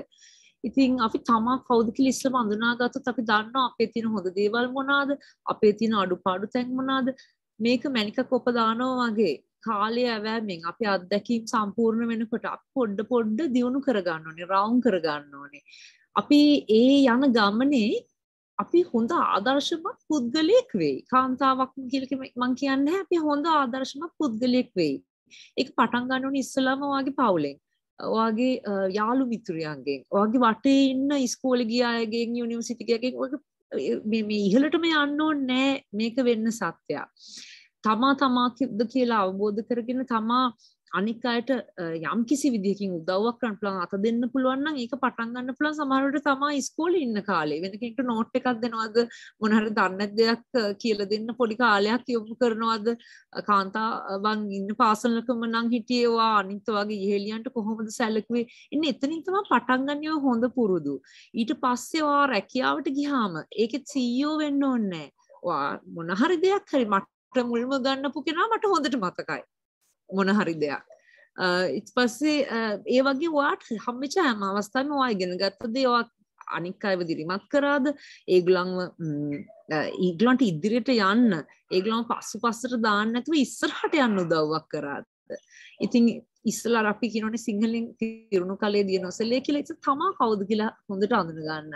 තමා හොඳ කොන්ෆිඩන්ට්, හොඳට තමාගේ මම මේ දේවල් දන්නවා, මගේ මේ දේවල් තමයි අඩුපාඩු කියන දේ හරි ප්‍රවුඩ්ලි ලෝකෙට කියන්න පුළුවන් කෙනෙක් නම් කවදාවත් වෙන කෙනෙක්ව පස්සට අදින්නේ නැහැ. මොකද ඔයා දන්න දේෙන් ඕනම කෙනෙක්ව පෝෂණය කරනවා හැම වෙලේම. ඉතින් ඒක කාන්තාවන් පිරිමි කියලා ભેදයක් නැහැ. අපි ඉස්සරහට යනවා නම් අපිට අපේ වටේ ඉන්න අයව ඉස්සරහට අරගෙන යන්න පුළුවන්. ඒකෙන් හෝප්ෆුලි වැඩිපුර ගෙනියන්න කාන්තාවන් කියලා නෑ. ඉතින් අඩුවෙන් ඉන්නේ කාන්තාවන් නම් අපි අපේ ඒ වෙහෙස ටිකක් වැඩිපුරව කාන්තාවන් පැත්තට යොමු කරමු. එතකොට අපි ගත්ත දෙයින් අපි ඉස්සරහට ගෙනියන සංඛ්‍යාව ඩබල් ට්‍රිපල් වෙලා ටිකක් වැඩි වෙයි ඉස්සරහට. ඉතින් ඒක තමයි මට කියන්න තියෙන්නේ. අපින් පටන් ගමු. අපේ වෙනස් කරගන්න, ඉගෙන ගන්න, දෙන්න දේවල් ගොඩක් තියෙනවා. ඉතින් නිකම්ම කාලේ යමින් හොඳට අචීව් වෙලා මැරලා යන්න නැතුව ඒකෙන් ලොකු පිරිසකට පෝෂණයක් දෙන්න පුළුවන් අදහසකින් විතරක් සමහර වෙලාවට වෙන්න පුළුවන්. නැත්නම් ස්කෝලර්ෂිප් එකකින් වෙන්න පුළුවන්, පොඩි දෙයකින් වෙන්න පුළුවන්. ඉතින් එතනින් පටන් ගමු. බොහොමත්ම ස්තුතියි කස්ලි මහත්මිය. මම හිතන්නේ අද ඉතාමත් වැදගත් සාකච්ඡාවක් තමයි අපි පැවැත්වුවේ. අපගේ මාතෘකා ගුණේ ශ්‍රී ලංකාවේ නායකත්වයේ කාන්තා නියෝජනය සහ බාධක බිඳ දැමීම ඉතාමත්ම වැදගත් කරුණු කිහිපයක් අපි කතා කරා. කාන්තාවන්ගේ ශ්‍රම බලකායේ තිබෙන සහභාගීත්වය, ඒ වගේම ප්‍රයිවට් සෙක්ටර් එක පිළිබඳව, දේශපාලනය පිළිබඳව කාන්තාවන්ගේ නියෝජනය, මේ හැම දෙයක්ම අපි කතා කරා. බොහොමත්ම ස්තුතියි ඉරිදා සන්ධ්‍යාවේ කාලය වෙන් කරගෙන අපිත් එක්ක මේ සාකච්ඡාවට එකතු වුණාට. මම නැවතත් මතක් කර සිටින්න අද අපිත් එක්ක එකතුනේ කසනුව සිල්වා මහත්මිය, ලිහිණි ප්‍රනාන්දු මහත්මිය හා දිල්මිනී වේරගම මහත්මිය. බොහොමත්ම ස්තුතියි. මම දන්නවා ඔබ දෙනාටම ඉතාමත්ම කාර්යබහුල කාලසටහනක් තියෙනවා කියලා. මේකෙන් කාලය වෙන් කරගෙන මැදමාවතෙන් මේ කරන සාකච්ඡාවන්ට එකතු වුණාට බොහොමත්ම ස්තුතියි. අද අපි ඔබගෙන් සමුගෙන යනවා. මැදමාවතෙන් ඉදිරියටත් ඔබට මෙවැනි සාකච්ඡා ගෙනීමේ බලාපොරොත්තුෙන් බොහොමත්ම ස්තුතියි.